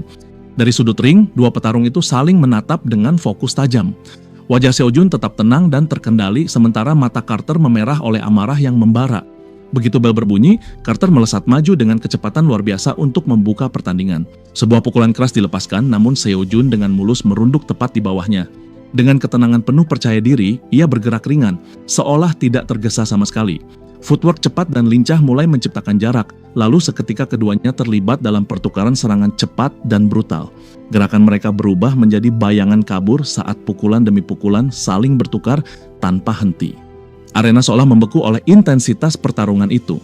Seo Jun melepaskan jab lurus secepat kilat untuk menjaga tekanan, sementara kedua petarung terus memadukan footwork dan kekuatan demi mencari celah. Dengan timing sempurna, Seo-jun akhirnya mendaratkan pukulan bersih dan solid. Mata Carter membelalak oleh keterkejutan saat menerima seluruh dampak serangan itu. Pengumuman di arena menyebutkan bahwa pertukaran dahsyat tersebut hanya berlangsung beberapa detik, namun dampaknya terasa luar biasa. Dari bangku penonton, sang murid dan pelatihnya menatap dengan ekspresi terpaku. Petinju muda itu terkesima oleh level pertarungan perebutan gelar, membayangkan betapa banyak pukulan yang tercipta dalam waktu sesingkat itu. Kembali kering, kedua petarung bereaksi bersamaan terhadap feint satu sama lain. Pelatih tua menjelaskan bahwa mereka saling membaca timing dengan sangat presisi. Sang murid menyadari bahwa di level ini, pertarungan bukan sekadar adu kekuatan, melainkan perang pikiran. Dengan mata menyala oleh kekaguman, ia terus menyaksikan laga yang semakin intens. Di sisi lain, pelatihnya mulai mengkhawatirkan kondisi wajah muridnya yang masih bengkak akibat pertarungan sebelumnya. Sementara itu, di ring, Carter kembali melancarkan serangan dengan pukulan khasnya yang sangat cepat. Namun Seo-jun menyelinap mulus di bawah serangan itu dengan counter tangan kanan yang sempurna. Ia memutar tubuhnya dan mengangkat guard untuk menahan serangan lanjutan. Benturan yang terjadi begitu kuat hingga hampir merobohkan pertahanannya sendiri. Carter terpaku oleh kekuatan blok tersebut, matanya membesar karena tak percaya. Namun Seo-jun tetap tenang dan tak terusik. Keduanya kini terkunci dalam pertukaran jarak dekat yang sangat ganas. Dengan gigi terkatup, Carter berusaha menahan tekanan tanpa henti. Seo-jun lalu mendaratkan pukulan bersih ke wajah lawan, disusul sarung tinju lain yang melesat cepat ke arah kepala. Sebuah body shot menghantam sisi tubuh Carter, memaksanya mendongak sambil mengerang kesakitan. Pengumuman menggema menyatakan bahwa Carter tumbang akibat counter kuat Seo-jun. Dengan mata berputar, penantang itu terjatuh ke kanvas saat hitungan resmi dimulai. Seo-jun hanya menatap dingin saat wasit terus menghitung, lalu berjalan tenang ke sudut netral. Saat hitungan mencapai 7, Carter secara mengejutkan bangkit kembali meski tubuhnya tetap goyah. Sorakan kembali pecah, menyadari bahwa penantang itu belum menyerah. Wasit memastikan kondisinya dan dengan tekad keras, Carter menyatakan dirinya sanggup melanjutkan. Begitu isyarat diberikan, pertarungan brutal kembali berlanjut. Seo-jun menatap lawannya dengan sedikit rasa terkejut, lalu menyadari bahwa penantangnya memang memiliki semangat besar. Namun ia tahu itu tidak akan cukup. Ketika Carter kembali menyerang dengan ceroboh, Seo-jun menyelinap halus di bawah pukulan liar itu, menolak menerima serangan secara frontal. Dari sisi ring, muridnya terkejut melihat bagaimana counter bisa mendarat tanpa setup yang jelas. Pelatihnya menjelaskan bahwa Seo-jun menyerang dan menghindar di waktu yang sama. Kesadaran itu membuat sang murid terdiam, memahami betapa tinggi skill yang dibutuhkan untuk menghadapi situasi tak lazim seperti itu. Ia akhirnya mengerti arti sebenarnya dari berada di puncak dunia. Dengan ekspresi penuh percaya diri, Seo-jun memberi isyarat agar lawannya bangkit kembali. Ia merasa mengakhiri laga di ronde pertama akan terasa hambar. Di atas kanvas, Carter masih tergeletak, tubuhnya terguncang oleh counter sempurna tadi. Sang murid masih terpaku, terpesona oleh kemampuan gurunya menghadapi situasi paling berbahaya dengan ketenangan mutlak. Seo-jun memahami bahwa petarung sejati harus siap menghadapi apapun di dalam ring. Dengan senyum tipis, ia kembali menunggu, merasa bahwa kemenangan instan di ronde pertama tidak akan memberi arti. Namun penantang itu tetap terbaring di atas kanvas, tak mampu lagi melanjutkan. Tubuh Carter benar-benar lumpuh setelah menerima serangan yang menghancurkan, membuatnya tak mampu bergerak sedikit pun di atas matras. Dari sudut ring, pelatihnya berteriak penuh kepanikan, memaksanya untuk bangkit sebelum ronde pertama benar-benar berakhir. Dengan gigi terkatup erat, Carter mengerahkan sisa kekuatannya untuk mendorong tubuhnya naik, tetapi badannya justru menolak patuh dan kembali terjatuh keras ke atas matras. Pemandangan itu membuat Seo-jun terdiam, tak mampu menyembunyikan keterkejutannya atas tekad luar biasa lawannya yang masih ingin terus bertarung. Bahkan wasit menatap dengan ekspresi ragu, mempertanyakan apakah petarung itu benar-benar masih dalam kondisi aman. Meski tubuhnya hancur, api tekad masih menyala jelas di mata Carter. Ia menolak menyerah begitu saja. Dengan ledakan tenaga terakhir, ia berhasil mengangkat tubuhnya hingga bertumpu pada lutut. Wajahnya menunjukkan tekad keras saat ia menggertakkan gigi dan kembali menancapkan satu kaki ke matras, memperlihatkan keteguhan hati yang nyaris tak masuk akal. Pengumuman menggema di arena bahwa Carter kembali berdiri, meski tubuhnya tampak sangat goyah. Tepat setelah itu, bel berbunyi nyaring, menandai berakhirnya ronde pertama yang brutal. Di sudut ring, pelatih Seo-jun meminta muridnya untuk terus menekan di ronde berikutnya. Sementara itu, di sisi lain, tim Carter berusaha mati-matian membantu pemulihan petarung mereka. Namun tangan Carter bergetar hebat hingga ia hampir tak mampu menggenggam botol air.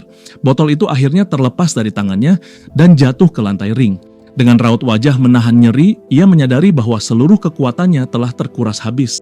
Ia mulai bertanya-tanya, apakah kerusakan yang diterimanya sudah terlalu parah, karena ia bahkan tak lagi mampu mengerahkan tenaga dalam pukulannya. Dari seberang ring, Seo Jun mengamati semua itu dengan tenang, lalu sebuah senyum tipis penuh keyakinan muncul di wajahnya ketika ia menyadari kondisi lawannya. Carter pun terkejut saat menyadari bahwa Seo Jun telah melihat jelas tangannya yang gemetar. Wasit kemudian memerintahkan para pendamping untuk keluar ring. Saat ronde kedua akan dimulai, pelatih Carter hanya bisa berharap petarungnya mampu bertahan sedikit lebih lama. Di sisi lain, Seo Jun berdiri dengan ekspresi penuh percaya diri. Ketika bel ronde kedua berbunyi, Carter kembali mengambil posisi bertarung dengan tubuh yang tampak sangat lelah. Ia tahu dirinya tidak akan mampu bertahan hingga ronde-ronde berikutnya karena kakinya terus bergetar hebat. Tanpa pilihan lain, ia memutuskan untuk terus melepaskan pukulan, berharap sebuah keajaiban bisa terjadi. Keduanya kembali bertemu di tengah ring dan langsung saling bertukar serangan. Namun Seo Jun dengan mudah masuk ke jarak dekat dan kembali mendaratkan pukulan menghancurkan ke tubuh Carter. Dampak serangan itu begitu kuat hingga rasa sakit yang luar biasa menjalar ke seluruh tubuhnya. Putus asa mencari jeda, Carter mencoba mengunci lawannya untuk membeli waktu. Tetapi Seo Jun dengan mudah mendorongnya menggunakan bahu, membuatnya terhuyung ke belakang dalam keadaan kehilangan keseimbangan. Melihat celah sempurna itu, Seo Jun bersiap mengakhiri laga untuk selamanya. Ia melepaskan rentetan pukulan brutal tanpa henti ke tubuh Carter. Dari sisi ring, Gang Chan terpukau melihat kecepatan dan timing luar biasa milik gurunya. Kepalan tangan Seo Jun mengeras saat ia bersiap melayangkan pukulan penentu. Setelah menjatuhkan lawannya untuk ketiga kalinya, Seo Jun mengangkat tangannya dengan penuh keyakinan bahwa kemenangan sudah di tangan. Seluruh arena pun meledak dalam sorakan besar, meneriakan namanya sebagai pahlawan Korea. Di atas matras, Carter terbaring dengan pandangan kosong, benar-benar linglung dan kebingungan. Ia menatap ke atas, tak mengerti mengapa dirinya melihat langit-langit dan bahkan tak tahu di mana ia berada. Kilasan memori tentang sabuk juara berwarna hijau dan emas tiba-tiba melintas di benaknya. Seketika ia teringat satu hal yang selama ini ia perjuangkan. Api baru pun menyala di matanya saat ia menyadari bahwa sabuk kejuaraan itu masih dipertaruhkan. Dengan ekspresi tak percaya, Seo Jun melihat Carter menggunakan tali ring untuk menarik dirinya kembali berdiri. Dari samping, Gang Chan tak bisa memahami bagaimana seseorang masih mampu bangkit setelah menerima kerusakan sebesar itu. Namun pelatih tua hanya menatap dengan wajah serius dan menyadari bahwa alasannya jelas, karena Carter tinggal selangkah lagi dari mimpi terbesarnya. Seo Jun menatapnya penuh ketidakpercayaan, bertanya-tanya apakah yang ia hadapi benar-benar manusia biasa. Dengan hentakan keras ke atas matras, sang petarung profesional bersiap mengakhiri segalanya. Ia kembali mengambil posisi bertarung dengan sorot mata penuh tekad, siap untuk pertukaran terakhir. Dalam hatinya, ia mengakui bahwa lawannya layak dihormati atas kekuatan mental yang luar biasa. Carter pun bersiap memutuskan memberikan satu kesempatan terakhir untuk pertarungan ini demi semua orang yang menonton. Di tengah ring, kedua petarung berdiri saling berhadapan, bersiap mengerahkan segalanya dalam pertukaran terakhir. Dari sisi ring, petarung muda dan pelatihnya menyaksikan dengan penuh antisipasi. Seo Jun menunjukkan sikap bahwa ia tidak akan mundur selangkah pun. Melihat keteguhan itu, Carter terpaku sejenak. Pelatih tua menggelengkan kepala, menyadari bahwa sikap nekat itu adalah kebiasaan lama Seo Jun. Ia memahami bahwa sang petarung profesional tak pernah tahan melihat tinju Korea diremehkan, karena ia menganggap dirinya simbol dari kehormatan tinju negaranya.